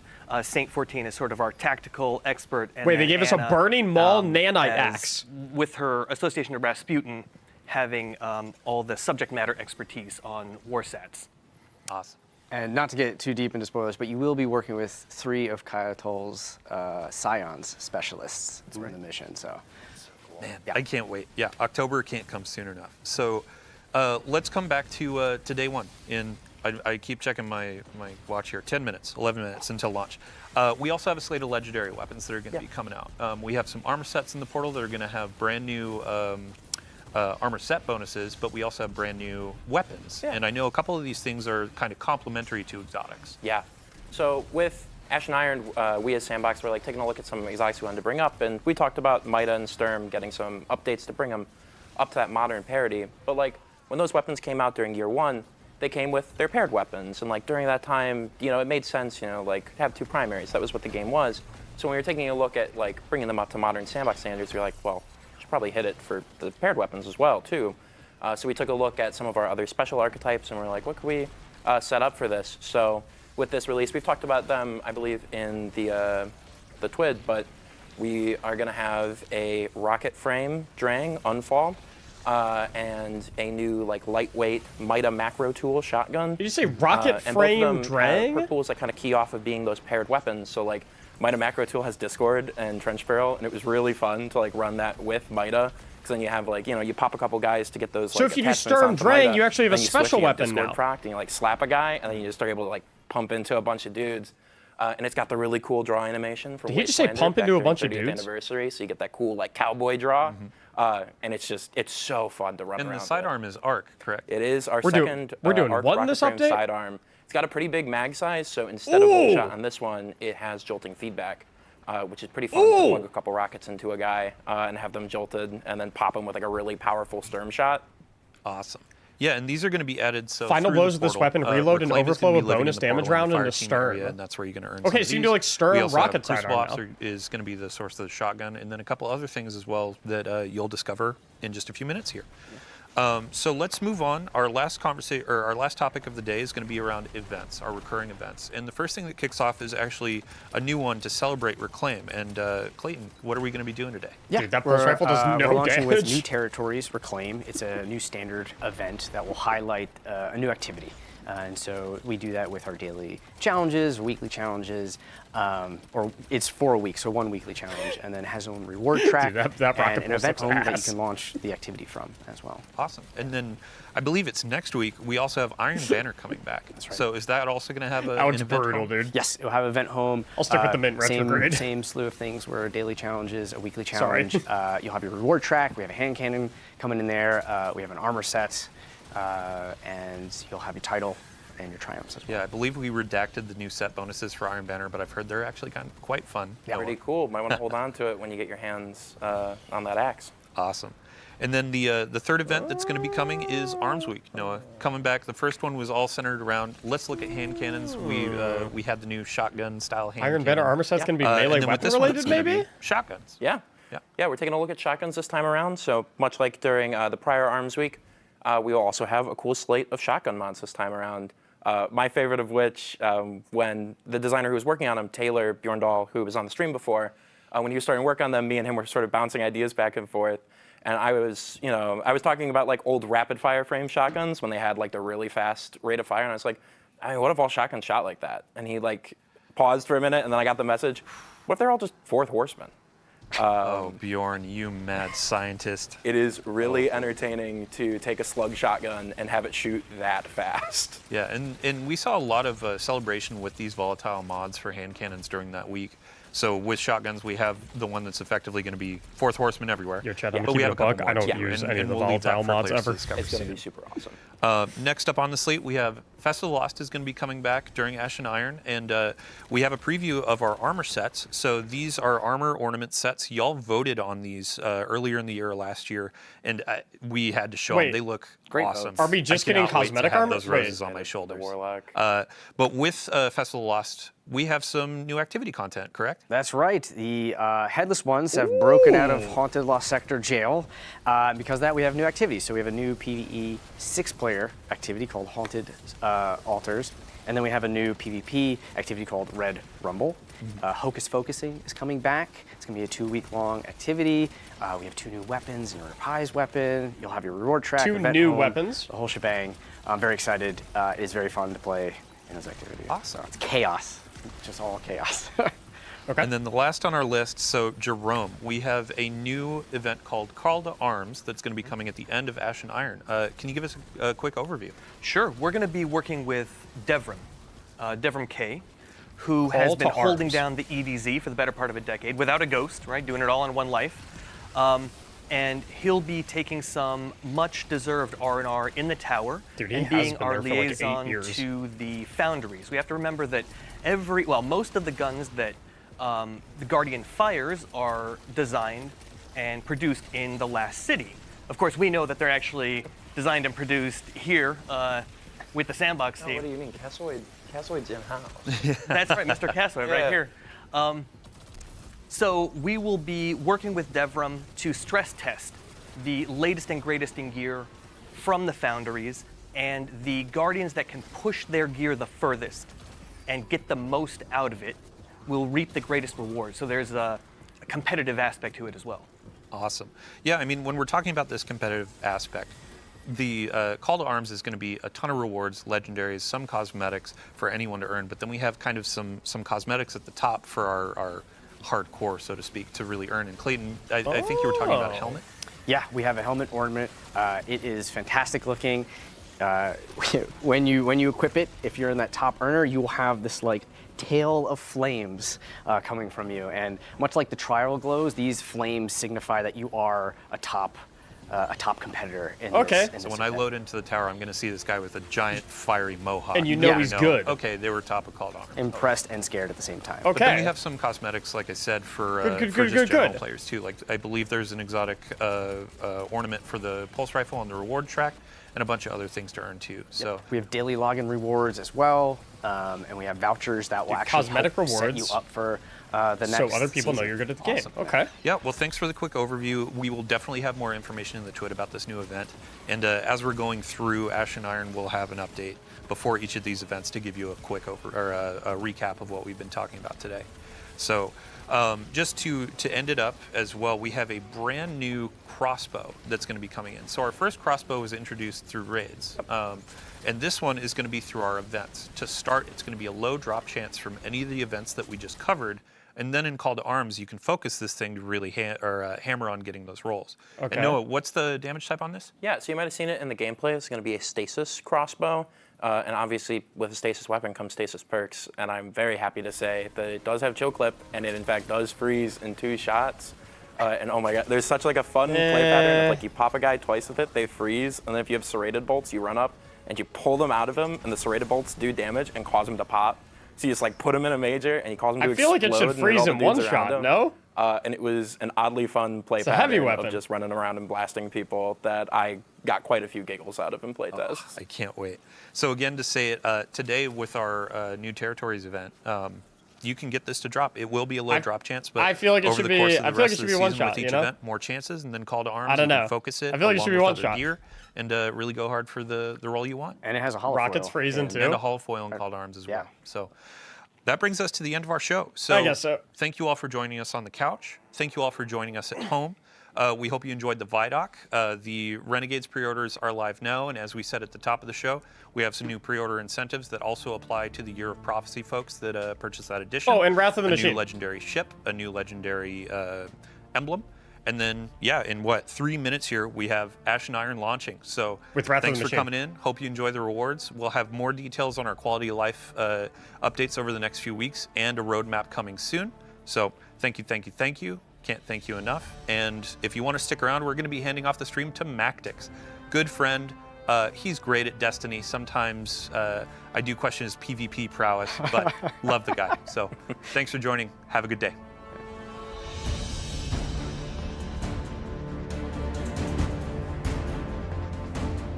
The fuck you just say? What do you? Wait. What did he just say? Did he just call me shit? Did he just say I'm shit? Did I just get trash talk? Whoa! I'll have you know I went flawless in the Trials of Osiris yesterday. No. I will have you know, I went flawless in the Trials of Osiris yesterday. I will have you know. No. Who were you playing with? That doesn't matter. It doesn't matter who I was playing with. No, it doesn't. No, guys, it doesn't matter who I was playing. No, guys, that doesn't matter. That doesn't matter. That doesn't matter. That doesn't matter. What matters is that I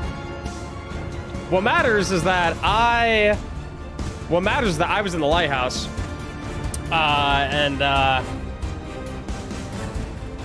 Listen, I was playing with Pure Chill and ZK Mushroom, okay? But listen, it was a team effort, okay? I think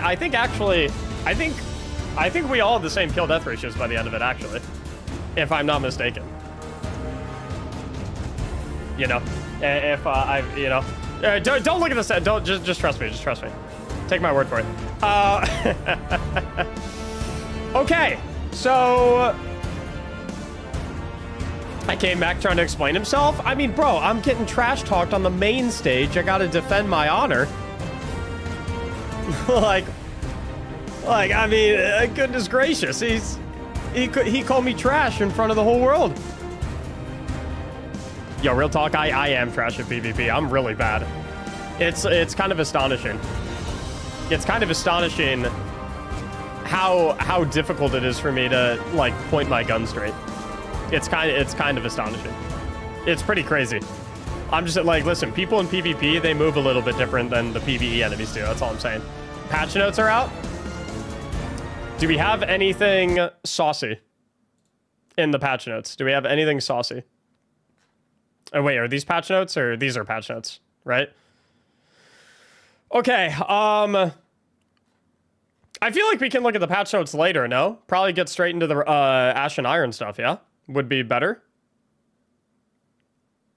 Hi, Mactics, we brought you some friends. Yo, who sanctioned the PvP comment? Was that necessary? Was that required before the raid? To out me in front of everyone like that? Was that required? Right before the raid? It's like, we're gonna take you guys over to Mactics. By the way, he's garbage at PvP. He's terrible. Worst PvP player I've ever seen in my life. I mean, listen, whether he's telling the truth or not is irrelevant. It's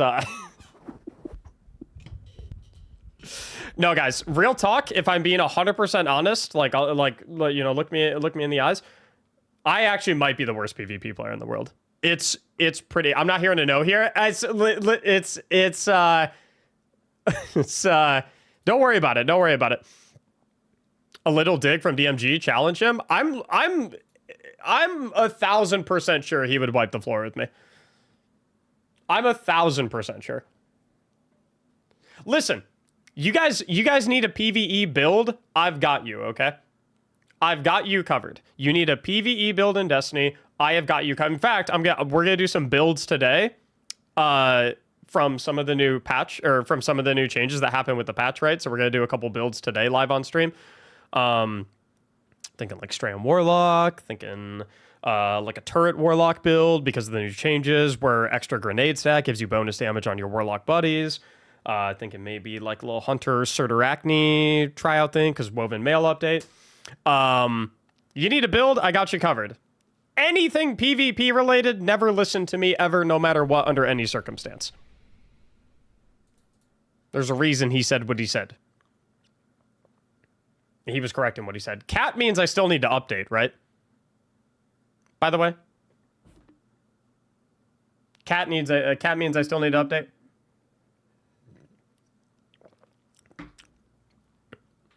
Are those some gifted subs I see? Are those some gifted subs I see? Guys, thank you so much for the gifted subs. Hey, Mactics, I know this is off topic. Which team will you support for Worlds 2025? Dude, if Faker has 0 fans, it means I'm dead. I'm T1 until he retires. And if he goes to a new team, then I root for the new team.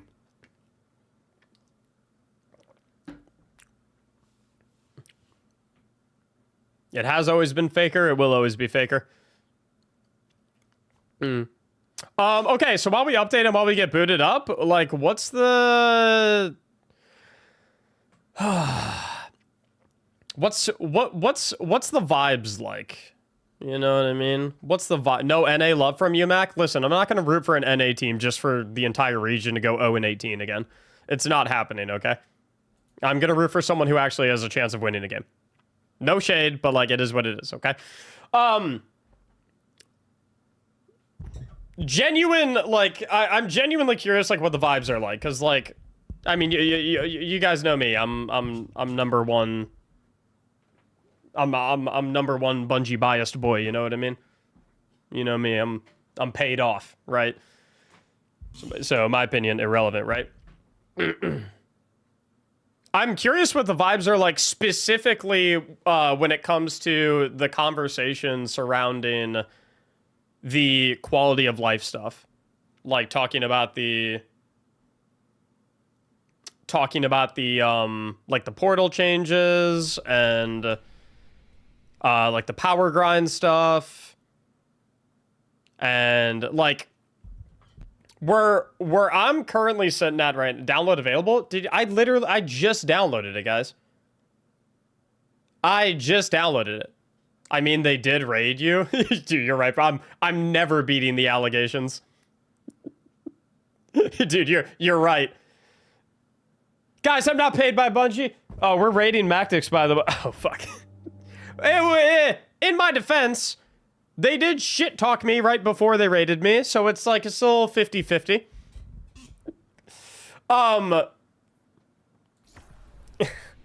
Your internet speed? Yeah, I got gigabit.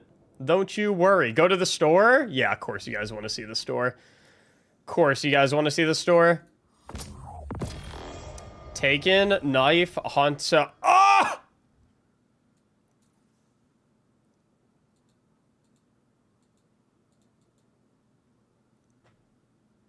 Bruh! Bro, fellas!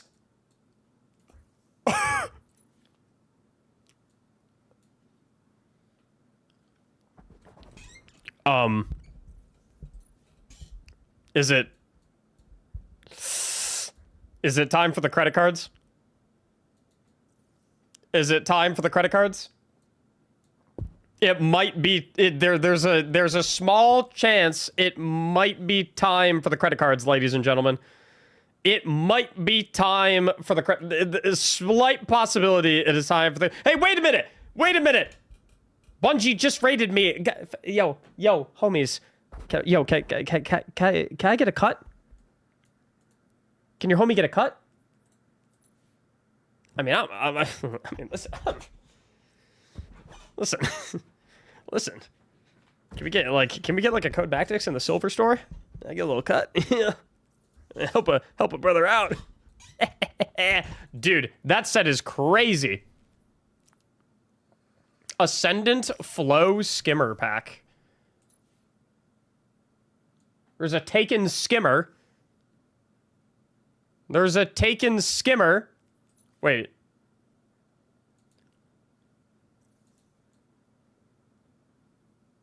Yo, this is what the this is what the Chestiny shader should have been. Real talk, this is what the Chestiny shader should have been. Real talk, it's what the Chestiny shader should have been. Love you all. Thanks, homies. Appreciate y'all.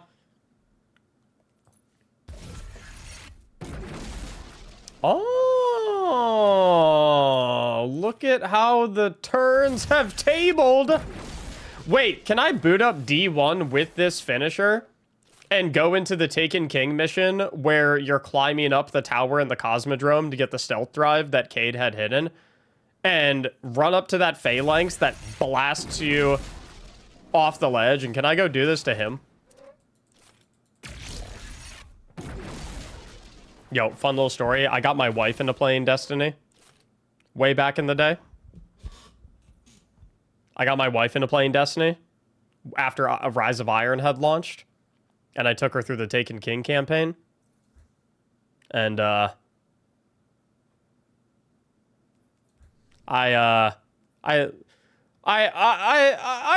let her go first, and I happen not to say anything. I might have a clip. I may or may not have a clip. I might have a clip. There's a chance I have a clip. Ooh. Look at that. Look at that. Why do they always come after my credit card? Golly. All right, what else we got? Seasonal. Bro, what is this?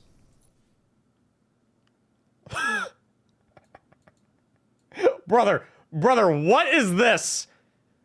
What is this? What?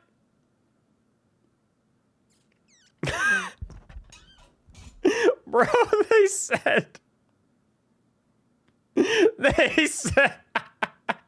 they made anime cyberpop Devil's Ruin. Who is this? Who is this? Bro, that's...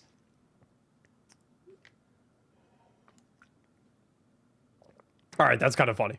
That's pretty funny. Coney Pink Rabbit Shader. Is this a ghost projection? Oh my god. Yo, I mean... That's Zavala's sister? It's Zavala's sister? It can't be Zavala's sister. She has hair. All the Zavalas are bald, bro. Everyone knows that. That guy must not be a real Destiny player. Shader pack. That's interesting. This kind of has like the Jinx Arcane graffiti vibes a little bit, low-key. Same as Vin Diesel's mom. Yeah, Vin Diesel's mom is all the Vin Diesels, or all the Diesels are bald. Everyone knows that. It's like common knowledge. Infinidescence. That's intense. Please show the Warlock taken set. Whoa, hold up. What is this?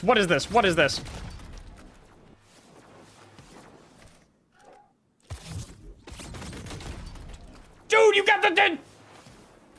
It's the Pacific Rim finisher! It's the Pacific Rim... Yo, real talk, that's like the... Yo, that's the Kaisa finisher, actually. For all my League homies, that's the Kaisa finisher. That's what that is. Titan exotic chest? Wait, what? Where's the Titan exotic chest?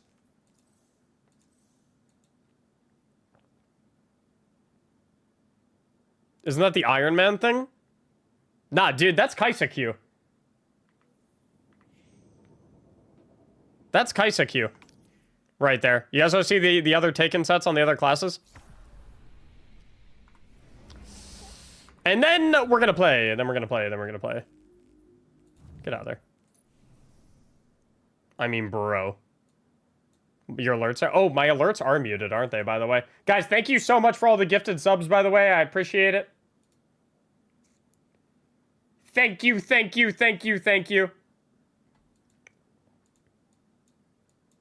Dude, the taken sets are so good.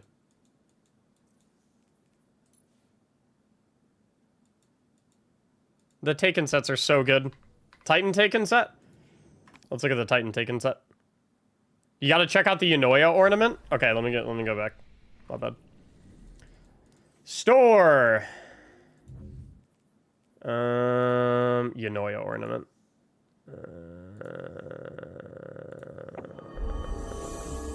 This one?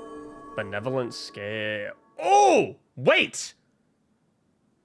This is like a dragon. Okay, that's fire. That's hard. That's hard. Oh, wait, there's a ton. Is this a Sturm ornament? Vex Sturm ornament. I wish the whole thing was kind of like Vexy. Tractor cannon ornament. Not my thing. Not my thing. We already saw the Devil's Ruin ornament. Whoa! Wait, that's kind of fire? That's kind of a little maybe sort of fire? I think I like the, What is this? Wicked Implement?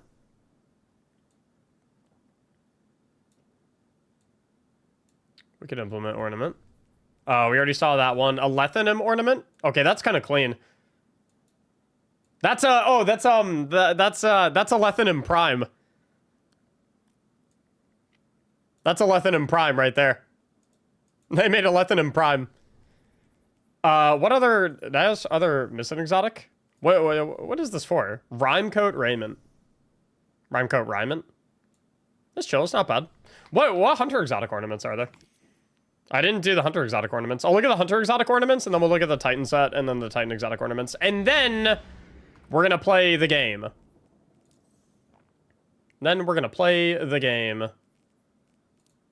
Right here. What we got? Ooh. It's like Mortal Kombat vibes. Mask of Fealty? Wait, that's kind of sick. That has like Sub-Zero energy to it. No?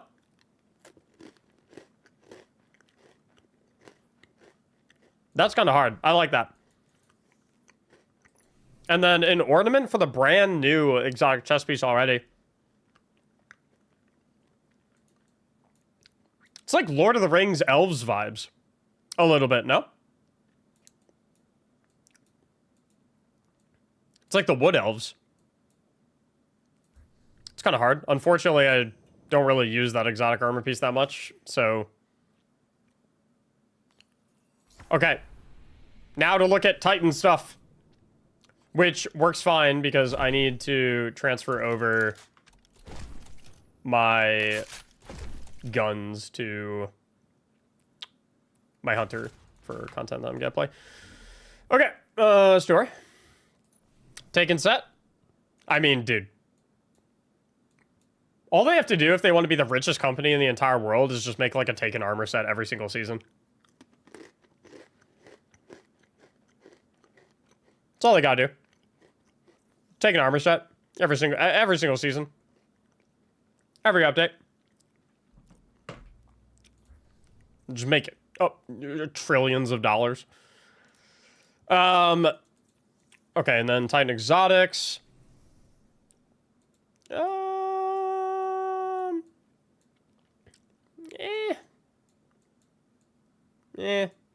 Not my vibe, personally.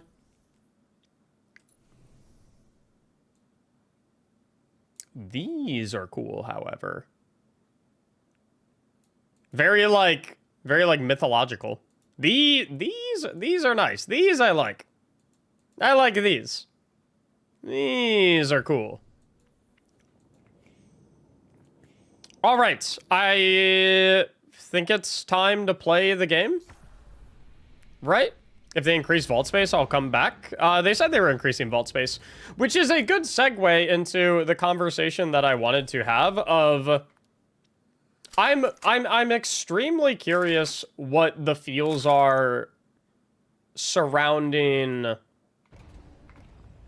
the check out artifacts. Anti-barrier bow, overload sword, kinetic weapons gain increased ammo generation. Collecting an orb of power increases the benefit for a short duration. Dealing strand weapon damage has the chance to spawn a threadling. Defeating a strand debuff target increases the chance.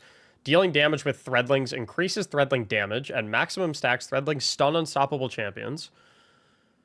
Why do you glaze Bungie so much, bro? Just asking. I just give positive reception towards the good things and negative reception towards the bad things. If you have fewer than 2 stacks of armor charge, rapid precision shots with bows, snipers, and scout rifles generate an armor charge. That's kind of whatever. I mean, it's maybe okay. I'm never using bow, snipers, or scouts, though, so whatever. Picking up an ammo brick gives your kinetic weapons increased damage for a short duration. Sustained damage with micro missiles causes the combatants to emit a kinetic shockwave that damages nearby combatants. While wielding a sword, you take decreased damage. I wonder if the exotic axe is going to count as a sword in terms of like weapon classification. Content creators get paid to have positive feedback, not negative. I actually don't get paid to... The only time that I'm getting paid to give feedback is if it says on the piece of content that I'm making #ad, or if it says like this is sponsored content or something like that. So because you don't see #ad anywhere in my title, you know that nothing about this is paid or sponsored or anything like that.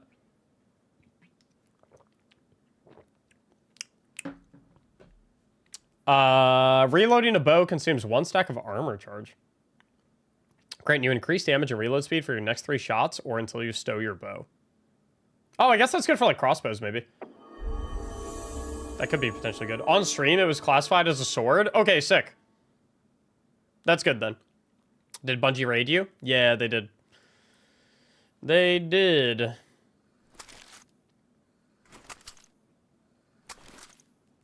Mid perks? I mean, there's a lot of good stuff for threadlings. Which is good because I want to do a threadling build anyway. I just need to... Where's my... Is this my build? Wait, where's all my mods? Or is it this one? Is that my build? I'm so disorganized when it comes to my loadouts. Why do I have no armor mods on here? They stole all my mods. What the fish?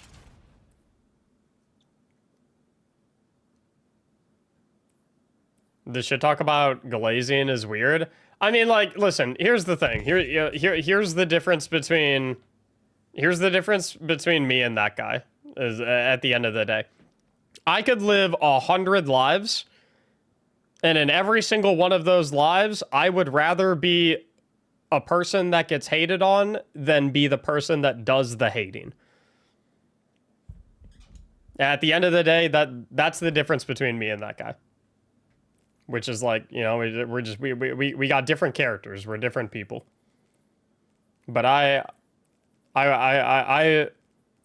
if you could give me the decision, that's just general take on life, right?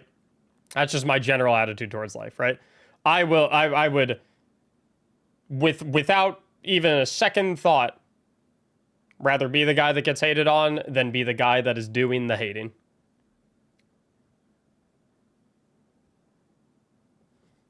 And if you're on board with that kind of mindset, then I think you will enjoy this place.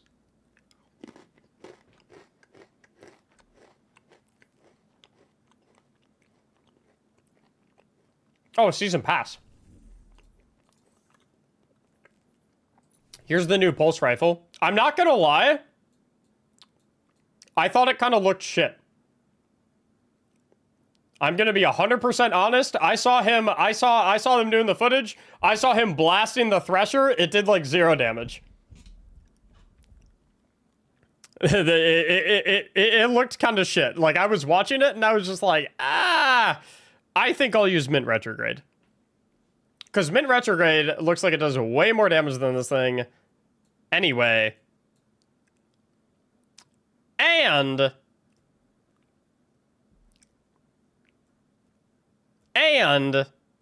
this takes up an exotic slot. And Mint Retrograde does not. So I'll probably stick with that one. Finisher. That's kind of fun. That's kind of fun. Needed to set off the sticky bombs? Yeah, still though, like... It seems like a bunch of extra effort just to do the same damage that Mint Retrograde can do. I mean, here, you know what? Let's just go and test it. Let's just go and see what's up. Wheel spin for Enigma. Enigma got a wheel spin with their 10 gifted subs. Do I owe you a wheel spin, Enigma? I will happily do it. Firehead, thanks for the sub, bro. Give me that, give me that, give me that. Oh, I need to turn my desktop audio down a little bit because I cranked it up for the stream.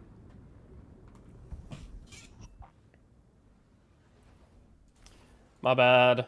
I understand the glazing takes for some creators, not Mac though. He seems to be pretty reasonable when giving positive and negative feedback. I mean, like, Like, my philosophy on literally everything is to not try to be negative, and it's to not try to be positive. It's just to look at whatever gets put in front of my face and respond to it with whatever my genuine opinion of it is. Sometimes that genuine opinion is going to be negative. Sometimes that genuine opinion is going to be positive. But I'm never trying to be one way or the other. I think that's kind of not a very, like... Because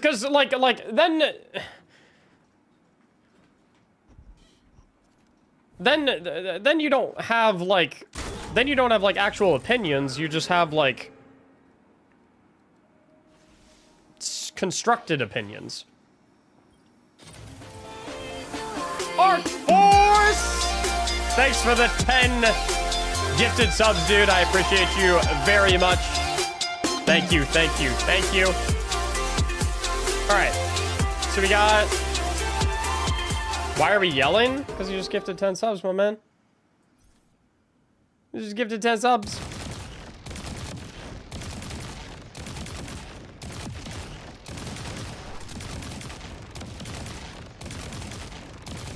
Okay, so this is like 1.4k DPS.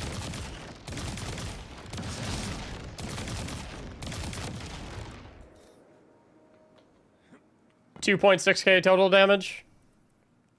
Now we throw this sucker on. Let me reset. Let me reload.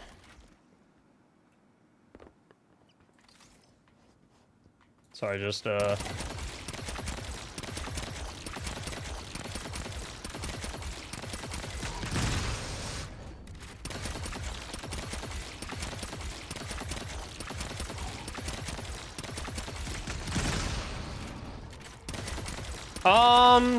it's definitely more overall total damage because it has a lot more ammo reserves. That's actually... It's not bad. Okay, it's not bad.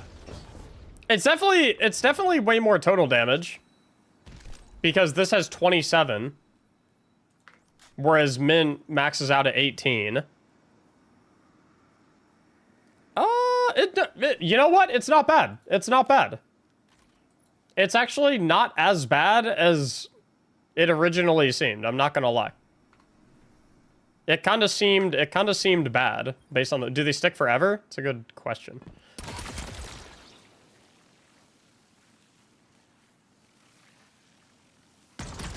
No. It's like 7, 8 seconds-ish. It's not that bad, actually. I'm kind of, like, a little pleasantly surprised. I mean, it's not like... Are you, like... Here, are you gonna use it over, like, a lot of other stuff? Probably not.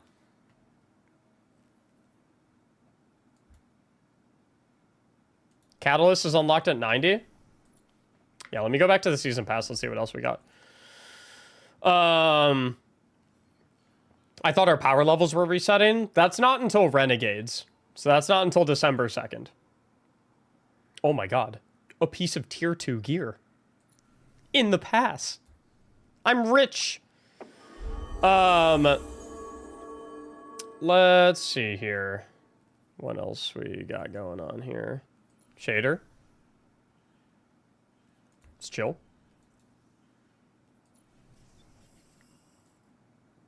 Scion emote. What's the armor bonus on that? Oh, when you reach critical health or heal an ally at critical health, auto rifles, sky rifles, and sidearms gain a period of increased range stability and reload speed. That sounds useless. Reloading an auto rifle, scout rifle, or sidearm after a final blow slowly restores health until you re-enter combat. That sounds actually kind of okay. The 2-piece doesn't sound half bad. The 4-piece sounds useless.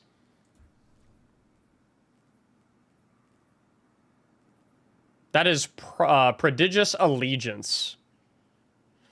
What about Smoke Jumper Grasps?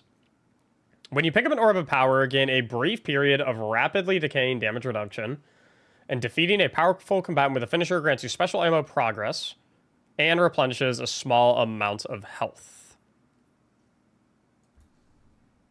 Okay. Give me one sec, boys.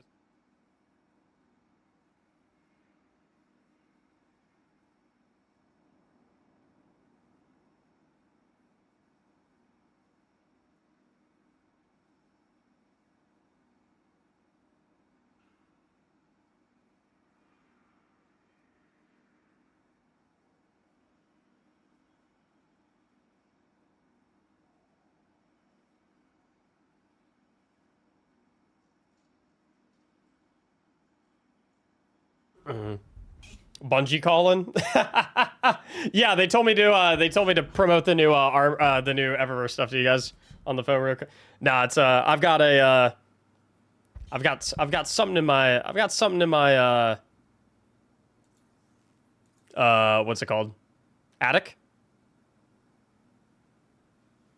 So I've got a little critter control fella coming over to help escort him out.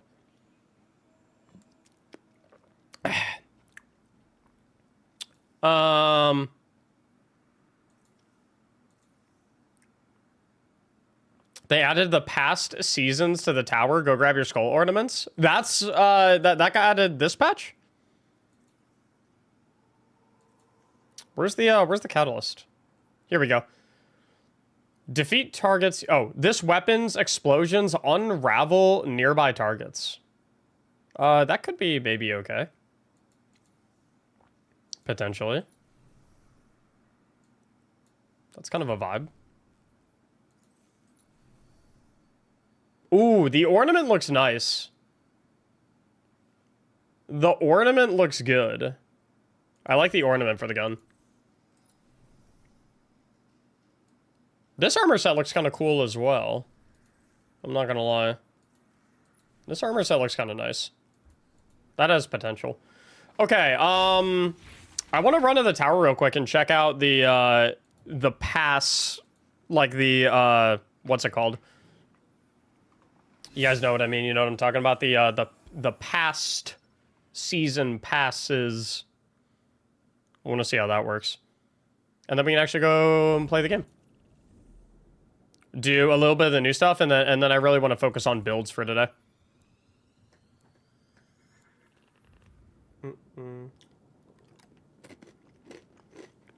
I can also get my X-Wing. That is correct. That is indeed correct. You gonna rip the wheel spin? Yeah. I owe Enigma a wheel spin for his 10 gifted subs, right?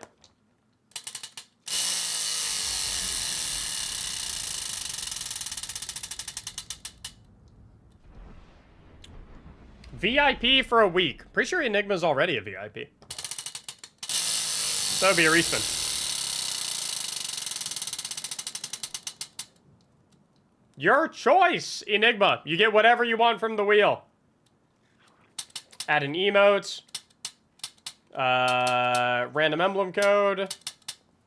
4x schmack day. Your call, brother. Oops. Whatever you want. Ugh.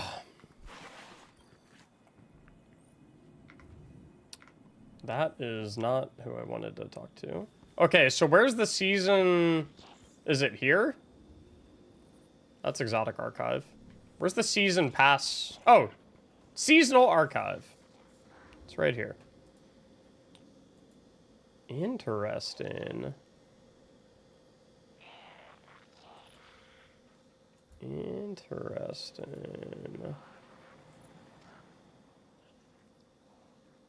Free item. Oh, so is this just something that I never actually acquired? Wait, this is so nice. Wait, you can pop in here. Oh. Wait, so if you got far enough on the pass to unlock whatever the thing is, it just lets you grab it. It's just basically like, oh, you unlocked this, but you just forgot to pick it up. So here you go. Wait, that's fire. 4x schmacks? Right away, sir. Right away. Right away. Yeah, I never pick up, like, the sparrows and ships and ghost shells and stuff like that. I just don't really care about it.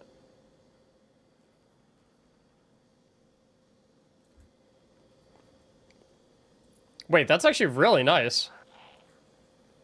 And it goes all the way back to Year of Shadowkeep.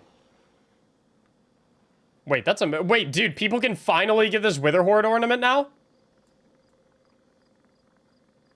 Dude, I had so many people asking me where I got this Witherhoard ornament all the time, and I was like, sorry, it's nothing you can do. Can't get it no more.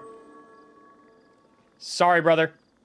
What, it's saying I have to pay silver to buy the archive pass? Yeah, that's if you didn't purchase it previously. So if you did not own the pass back when it was available originally, then you do have to pay silver to buy it.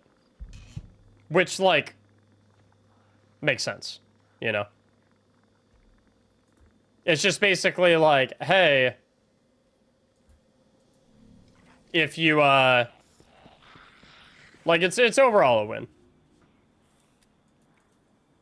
Which is fair. Yeah, like, I agree. I think that's fair. Where's my X-Wing?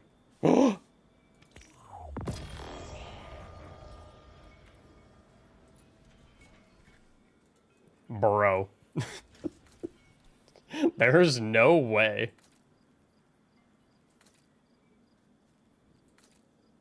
There's no way this is real.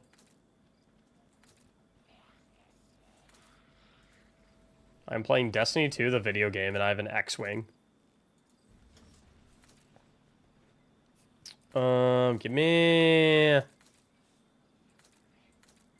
I'll just take that. That looks nice.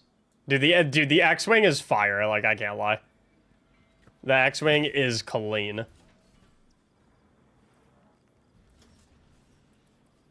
I'll throw it on. I'll throw it on, why not? Okay, is that pretty much everything that we had to look at for the brief moment, if I'm not mistaken? Let me throw on a couple of stuff real quick. I'll do that. Actually, I'll go that. And then that, and that. Give me a pop, pop, and pop. Cool, looks good. How do you get the currency for that? I saw a ton of it in the season pass. So here's like the chronologs. So here's 100 of them. I don't know if there's another way to get them, but there's 200, 400, 600, 800, 1100, 1400, 1700, 2000, 2.3k, 2.7. Looks like there's 2900 total in the pass, as far as I can tell. I don't know if there's another way to get them, though. I don't know if there's another way to get them at the current moment. There's 3k in the past? Did I miscount? Was my math bad? My math was bad. Oh, wait. You can... Wait. Hold up. There's an event right now?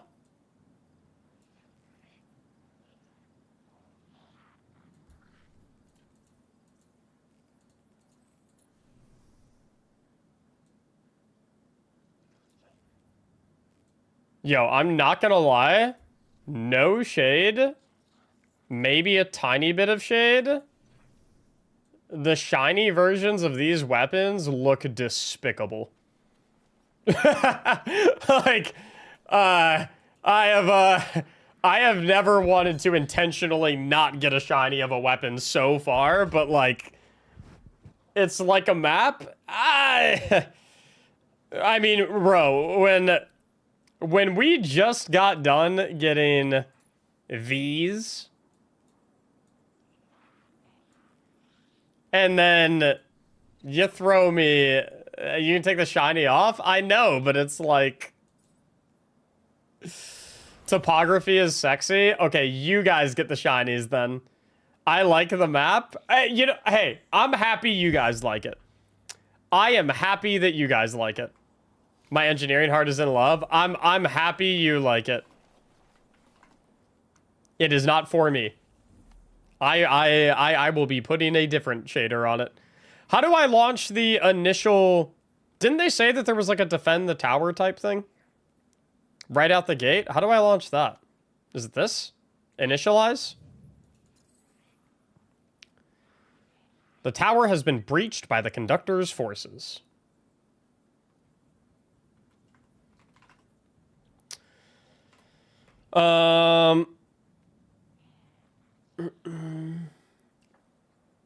Well, Waiting for the Mac. Why are you so negative? The duality. The duality of the Destiny community.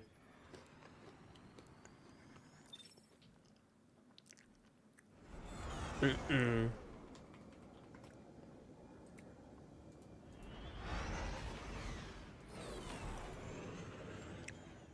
Mm-mm. Mactics bungee check bounced. Nah, real talk. If you guys want to know what a sponsor really looks like, I can show you what a sponsor looks like. Because I'm sponsored by Opera GX, the browser designed for gamers that I've been using for the past 2 months. And you can download Opera GX with my affiliate Opera GX link that I'm putting in the chat right now. And I get $3 per person that downloads Opera GX and installs it through my affiliate link. So if you want to help a homie out, that'd be pretty sick. Real talk, though, I do like it a lot. I think like 6,000 or so people from our community have downloaded it so far, and literally every single one of them have said that they love it way more than Google Chrome because it has like built-in ad blockers and stuff like that. What is Opera GX? Is it good and free? It is both of those things. I spammed the link in the chat a couple of times. But yeah, anyone who likes the shit that I make, if you want to download it, feel free. They've been sponsoring us for like 2 months. They like us a lot over here. I don't have dialogue volume on. Investigating a lead that might explain things. But I'll need you to defend the tower while I get some answers. Defend the tower?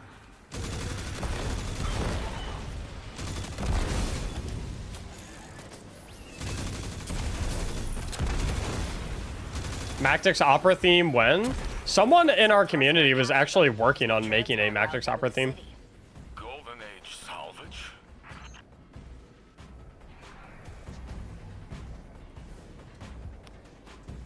Is this expansion free? Ash and Iron is technically not an expansion. It is a free update though, yeah.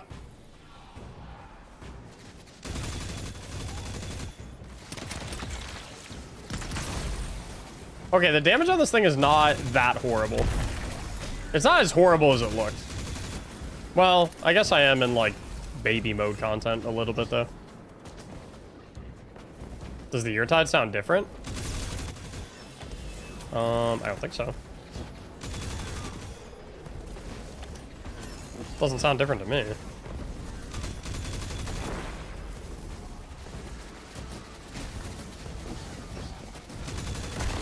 Tricky Zoro, thanks for the Prime for 5 months, bro. There's a door there, Mac. Did I just completely miss a door?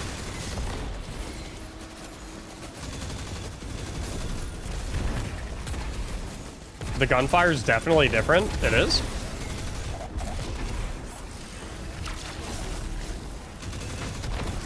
Dude, it feels weird fighting things in the tower. Wait, wait, I don't even need the door. Let's run back here.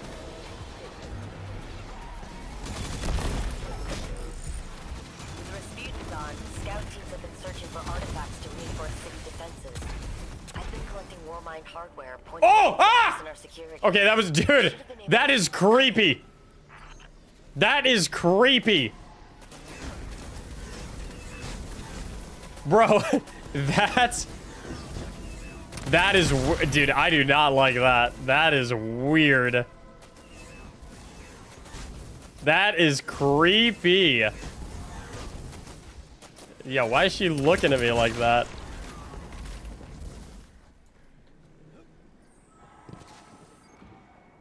Yeah, but, fellas, am I weird, or is that indeed, like, kind of very creepy? Like, that's a little unnerving, no? That kind of gives me the spooks a little bit. Maybe it's just me though. I don't know. I don't like that. I don't like that one bit.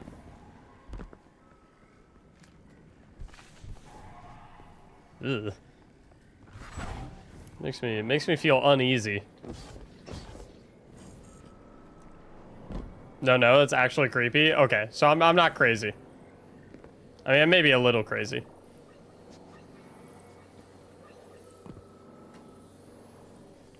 Where am I going?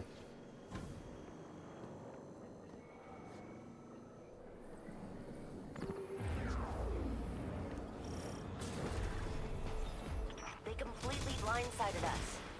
Orsat surveillance is gone, but how did they get this far without an alert? They completely blindsided us. Make every shot count, my friend. Devrim has a quest that involves this activity.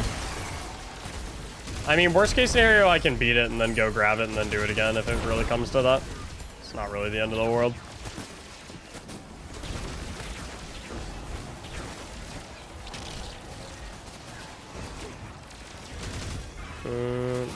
Boxes. I doubt this is over. I checked the caches.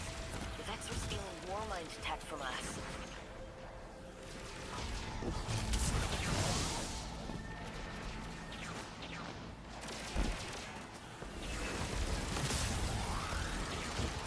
Unless you soft lock yourself doing it too early. Nah, dude. Oh, I wanted to talk about this. I kept getting, like, distracted, though. I'm genuinely curious what, like, y'all's thoughts and y'all's sentiment is towards the quality of life changes that they were talking about on the dev stream today. About, like, power grind, portal updates, replayability, conquests, legacy raid and dungeon content, making raid and dungeon content part of the power grind, like the weekly stuff. Like, is that... Like, cause like, my attitude towards it is like, obviously, like, I'm always like an actions over words kind of guy, so it's like,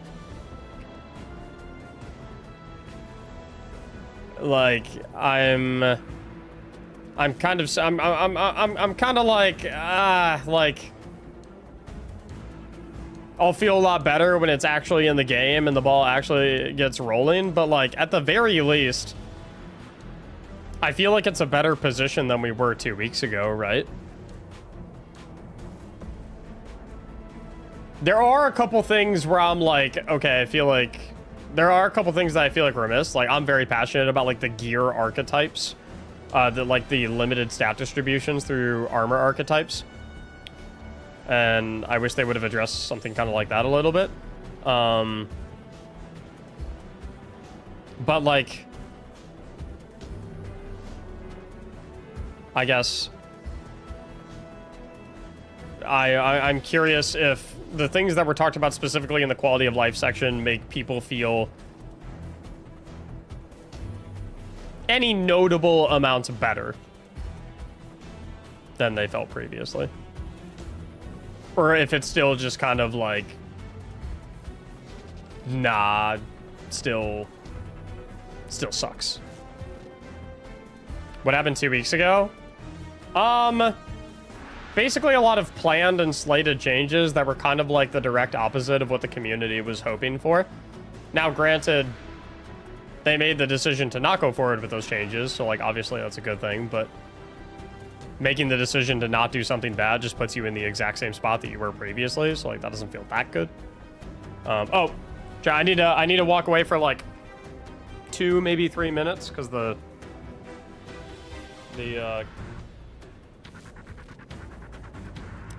wildlife control guys here? I don't know what I would call them. I'll be back in just a sec.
Sorry about the delay, guys. I'm back. Okay. Oh, where were these fuckers when I...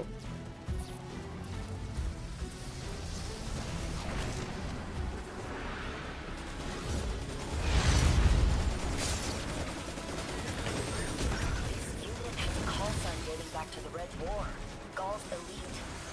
They were here the day the tower fell. They're wearing devices. The yoke of control. Maya Sundrich, the conductor, controls this legion. Is this the first time we've seen Cabal controlled by Maya?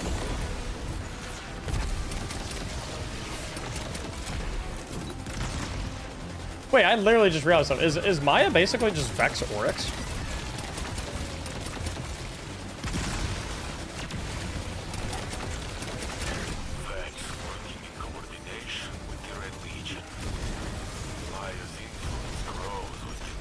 Maya's basically Vex Oryx, no? Like low-key.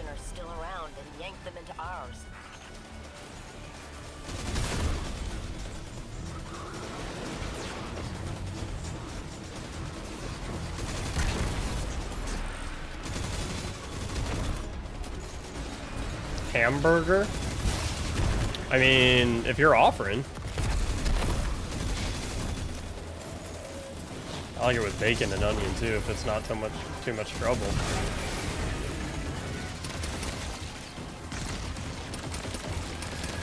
Not too much cheese though, hurts my stomach. Okay, this thing doesn't actually feel that bad. Good work. I knew the city could count on you. This was just a smash and grab. What is my... I got a tiered Mida mini tool. They want what the conductor has always wanted. With heel clip, incandescent. Wait. Of her own design. Now with the Legion and the Vex. Wait, is this? Wait, this roll's kind of fucking crazy, no? A little bit low key. To come under Maya's thrall. Wait a minute. And I'll be able to. I'll wait, and even though it's tier 3, I'll be able to level it up in Shadow and Order because they said I could enhance the traits. Dude, wait a minute. Bungie raided me, and then... Wait, okay, so what you're telling me is Bungie did a dev stream, and then they raided me afterwards, and then my first drop is a god roll?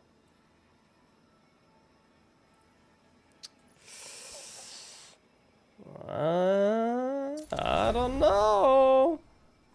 Seems like a convenient coincidence. I don't know. I don't know about that one. Read the new perk. This one? This weapon deals more damage for each elemental debuff applied to the target. Yeah, Lizard. You dismantled the power upgrade? Lizard, no, I put it into my sword. Lizard. Lizard.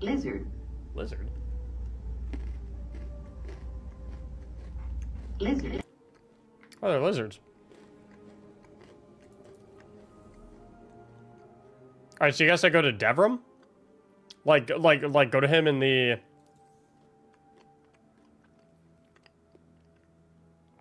Like in the EA, in the EDZ? Oh. What?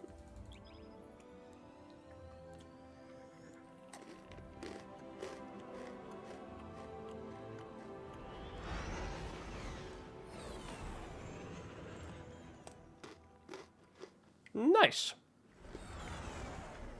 How'd you get the X-Wing? You are the special deliveries kiosk? Assuming that you pre-ordered the Year of Prophecy edition?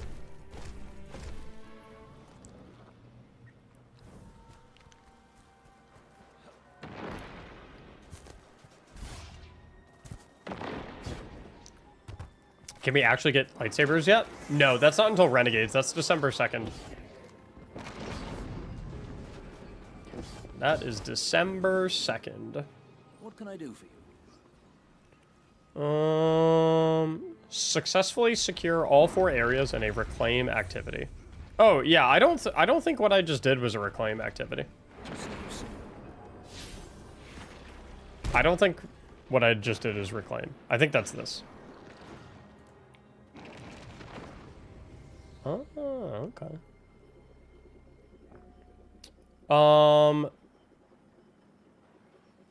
This one, I guess I'll do the bonus focus one. I'll just do match made. Match made Grandmaster? And fuck it.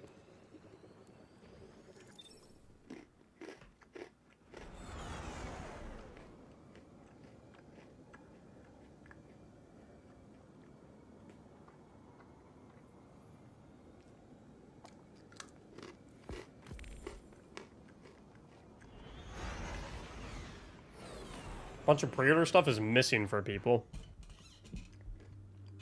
That's weird. Surely they'll get it sorted, right? Oh, another X-Wing!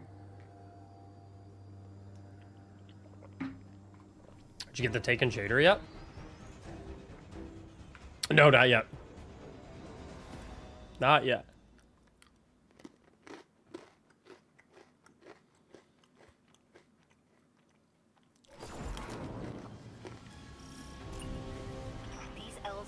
Under quarantine for a long time.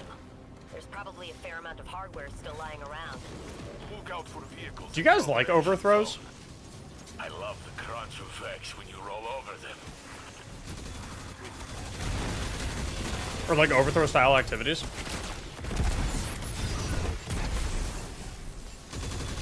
I'm sorry, did that say stasis slide?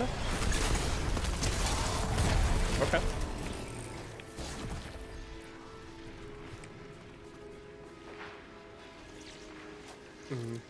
Dude, I'm gonna just be a billion% honest. I am so sad that we did not get Siva back with the Plague Lands. I'm so sad. Like, the Plague Lands without Siva is just like the lands. You know?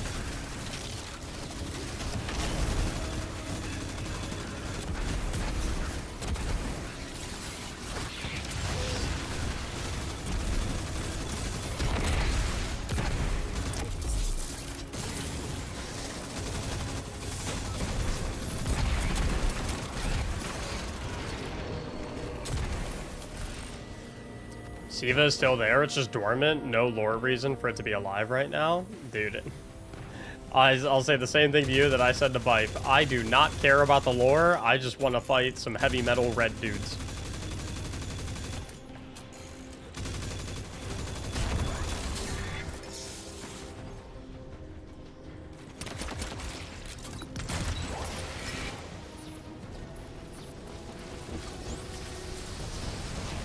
Also, like, I mean, surely they could just be like, Maya,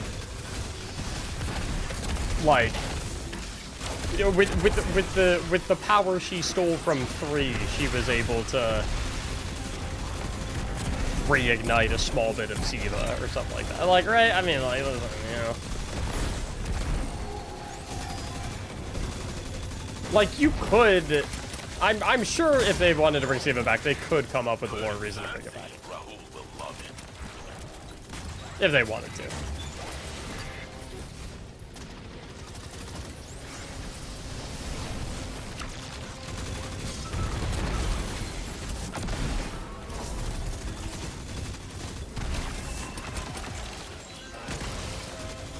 So Hellion definitely scales with a grenade now. Is it kind of gross?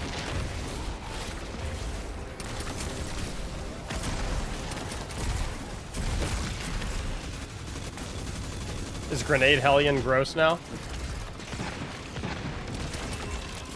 Mac? Lanza?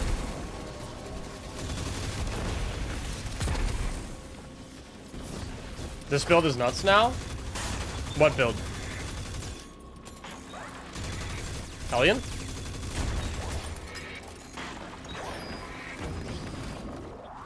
Going to grenade with Yunoya Ukes? Are we talking pure solar? With ashes? Is that confirmed? I mean, it would be pretty easy to test. Find up the coordinates to your next LZ. Reposition. Dude, I can get in my X-Wing. Wait, can I jump on it? Oh, it's so late.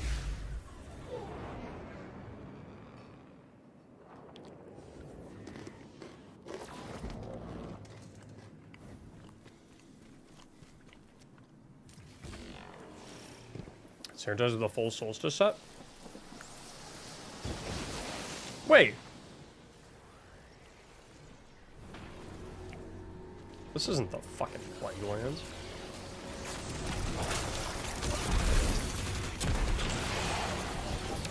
What the fuck?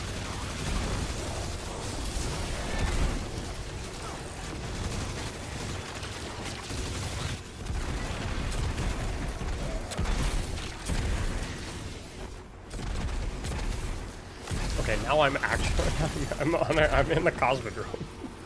Like this is not the Plague Lands. Now I'm actually just in the lands.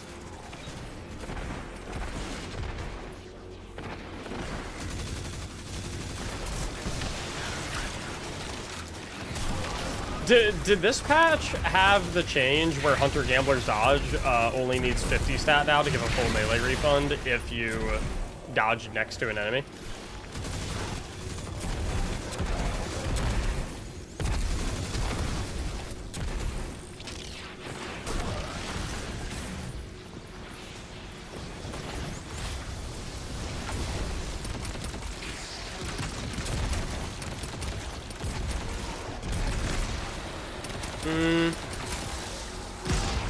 I can't tell if this gun is good or not.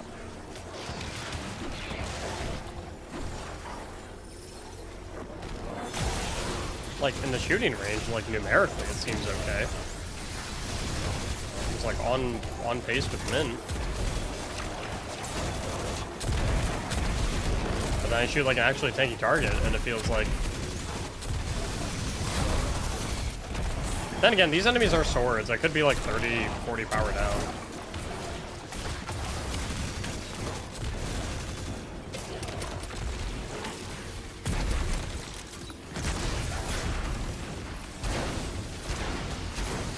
Okay, you know what? I think it actually is okay. I think these guys are just tanky as shit.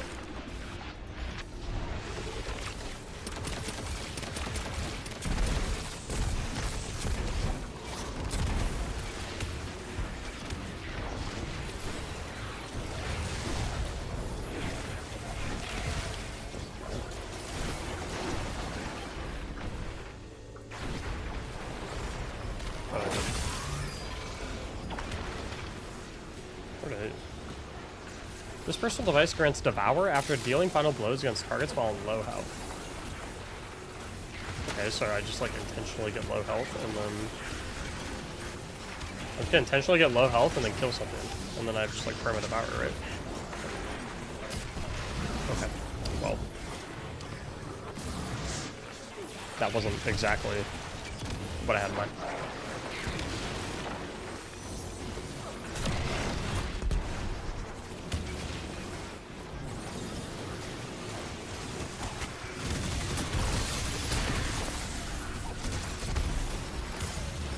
Oh, there we go. Now I'm low.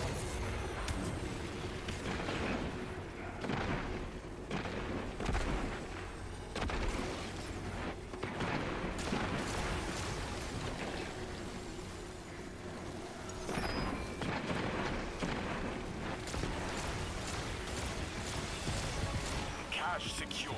Good work.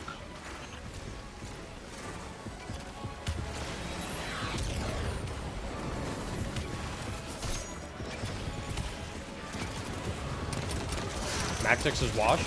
Always have been.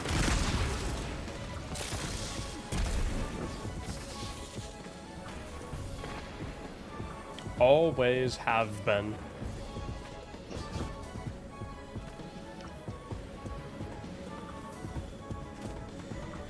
Why is there a marker on this? Oh, okay.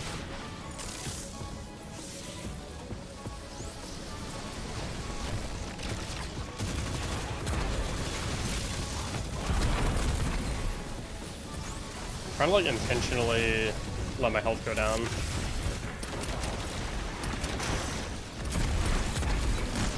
So I want Devour.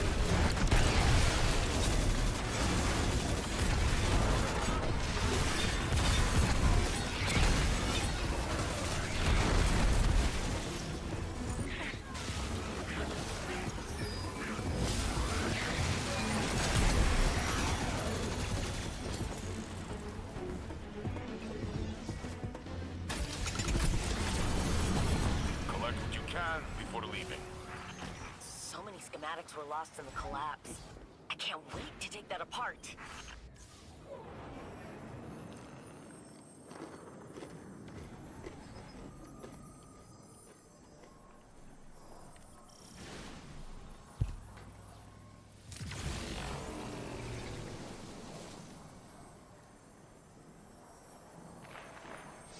What?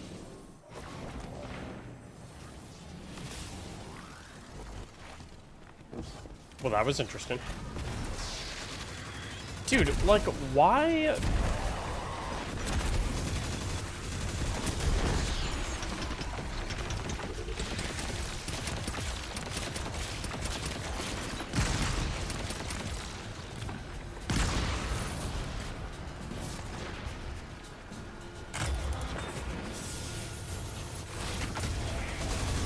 Made her creepy. A creeper.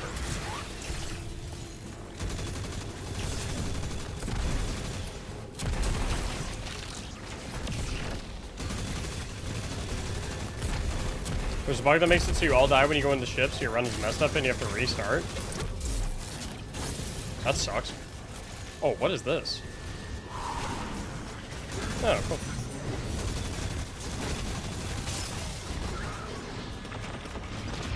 Don't hit my clone, please.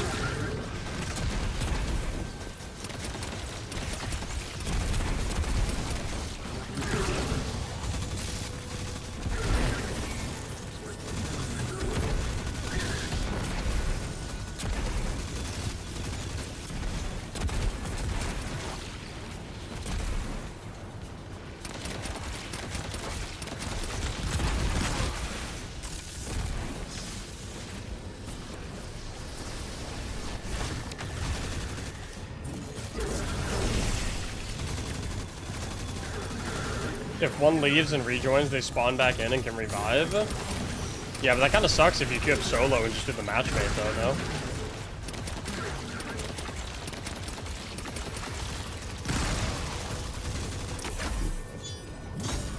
Also, like, shouldn't have to do that anyway. Like, shit should just work from the get-go.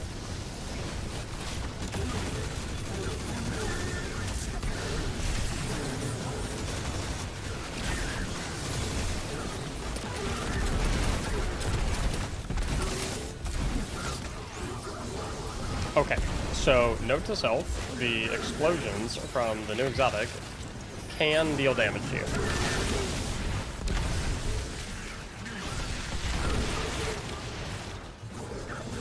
What a great find. Ginger and I are excited to study it.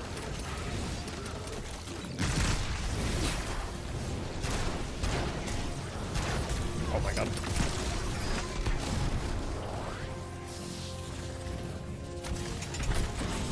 Alright, so... Find out the coordinates to your next LZ.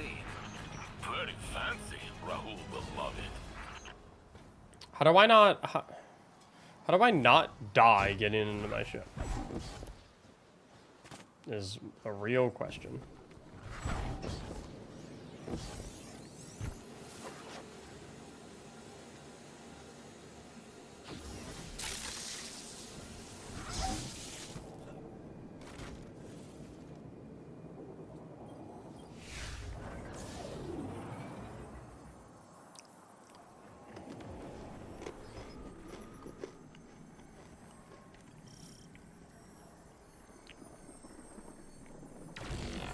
Oh, okay, someone loaded in alive. That's good.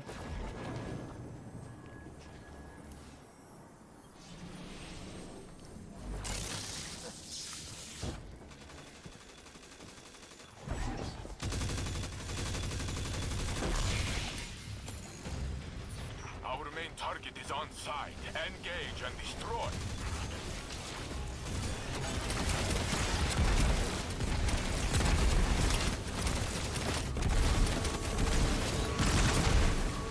Kawat's house, thanks for the 6 months or something, bro. Appreciate it, bro. How you doing, man?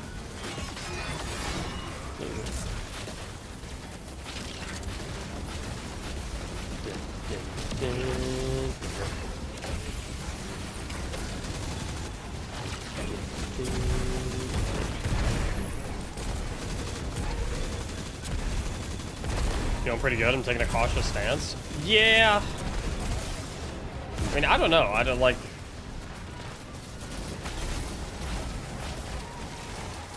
I understand why everyone is very weary. You know what I mean?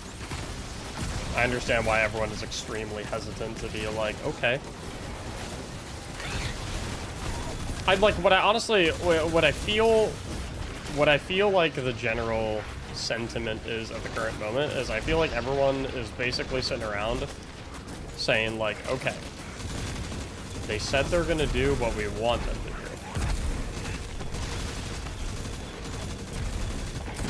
Like here's what I feel like is going through everyone's mind right now. I feel like every single person at the current moment is thinking, they said they're gonna do what we want them to do.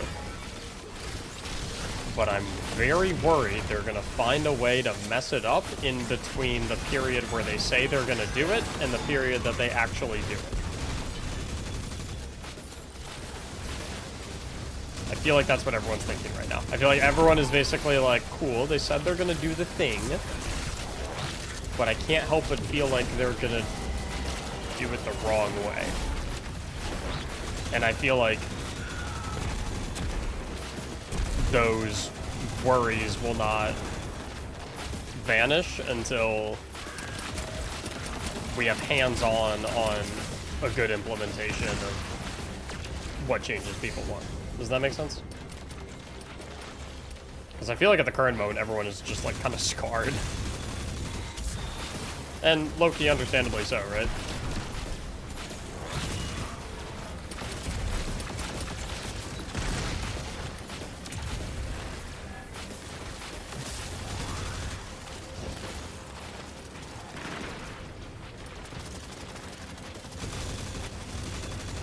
Does this guy have the most health in the entire world?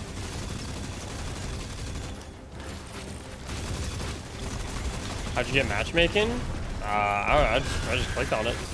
Hey Apollo, what's up, man?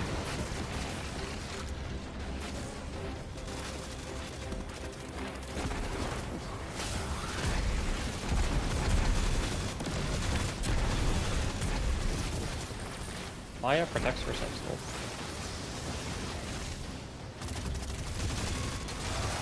Oh, golly.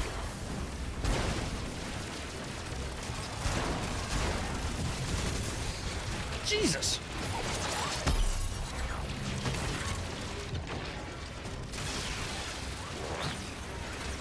Calm the fuck down, man.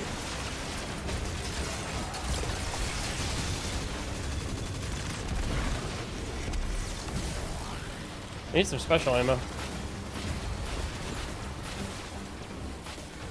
Oh.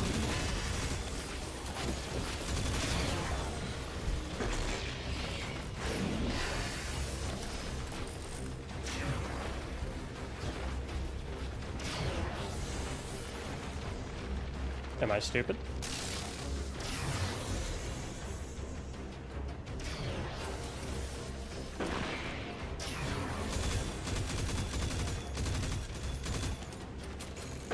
Middle, top, bottom.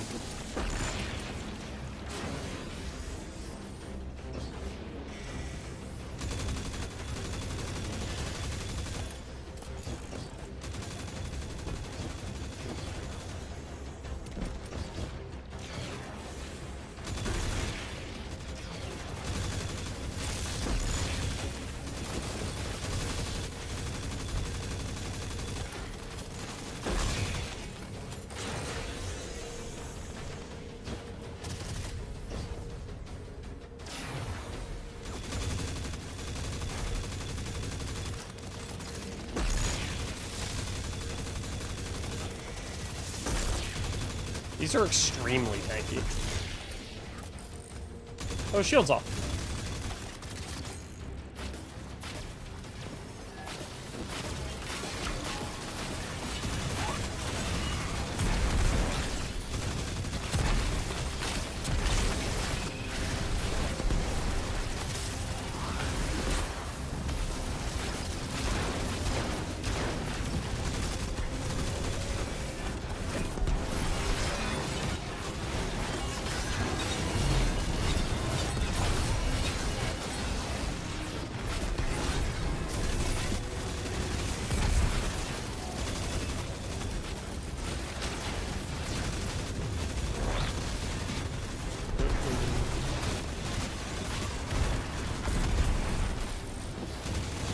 Jules, thanks for the 32 months. Welcome back. Fellas, are there any other builds hot on our radar aside from Unoya with 200 grenade set?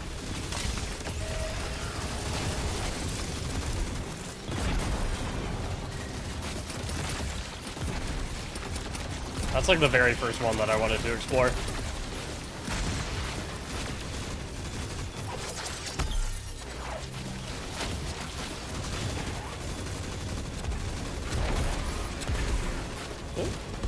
Yes, I can.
Ever since Maya discovered the Echo, I hear rumors of Vex behaving strangely, acting like individuals.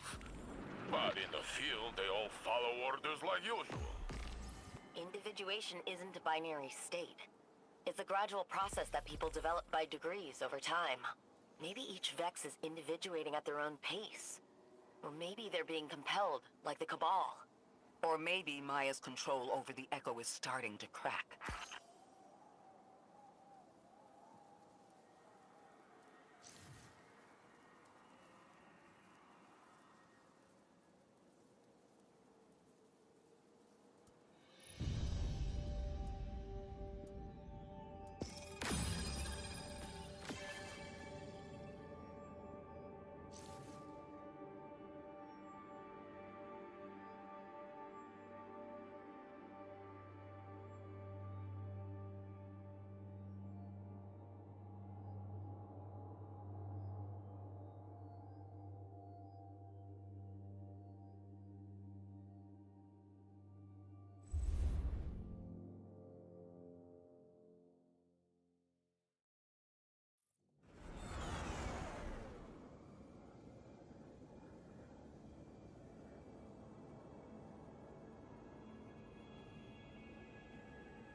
Did I get kicked out? Was I inactive? No, I'm good. I'm good. Did I get anything worthwhile? 440. Oh, I got a new rocket.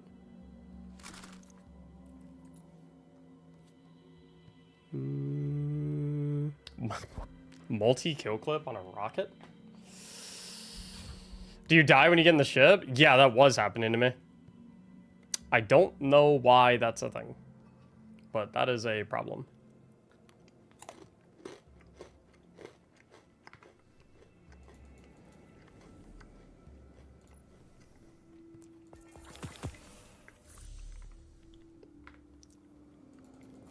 Back to talking to Devrim.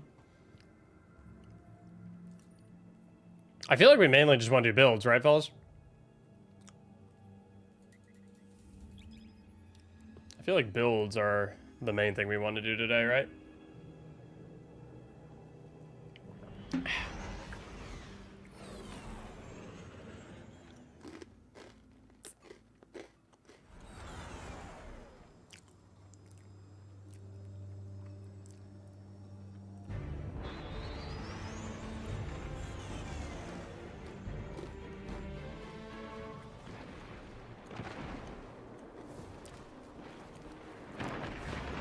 I mean, the spawning and dead thing isn't a problem from like a revive token perspective, but it's a gigantic fucking problem from a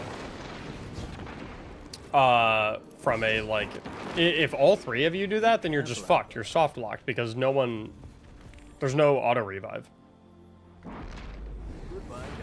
So you're just like, it's just GG's, you know what I mean? Which is like the bad part of it. Like, the revive token part of it is not really that big of a... I mean, it's annoying, don't get me wrong, but it's, like, not really that big of a deal. The problem with it is if all three people have that bug, then you're just fucked. Which is a big problem. Is Season Pass FOMO no longer a thing? That is correct. For the most part. I mean, you need like, a certain...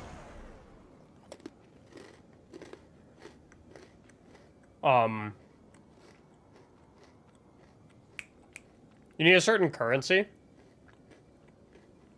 to be able to pick up stuff that you didn't earn. But for the most part, yeah, FOMO season pass stuff is kind of gone now, which is great. It's a really good thing.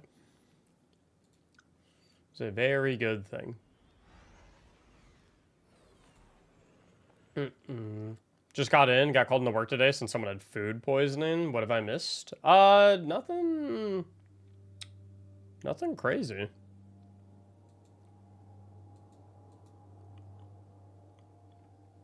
I think I'm gonna end things on YouTube and go back to Twitch only since the actual reveal itself is over. So if anyone is currently watching on YouTube and you guys want to pop over to Twitch, I'll put my Twitch link in the YouTube chat right now. That way I can consolidate my chats.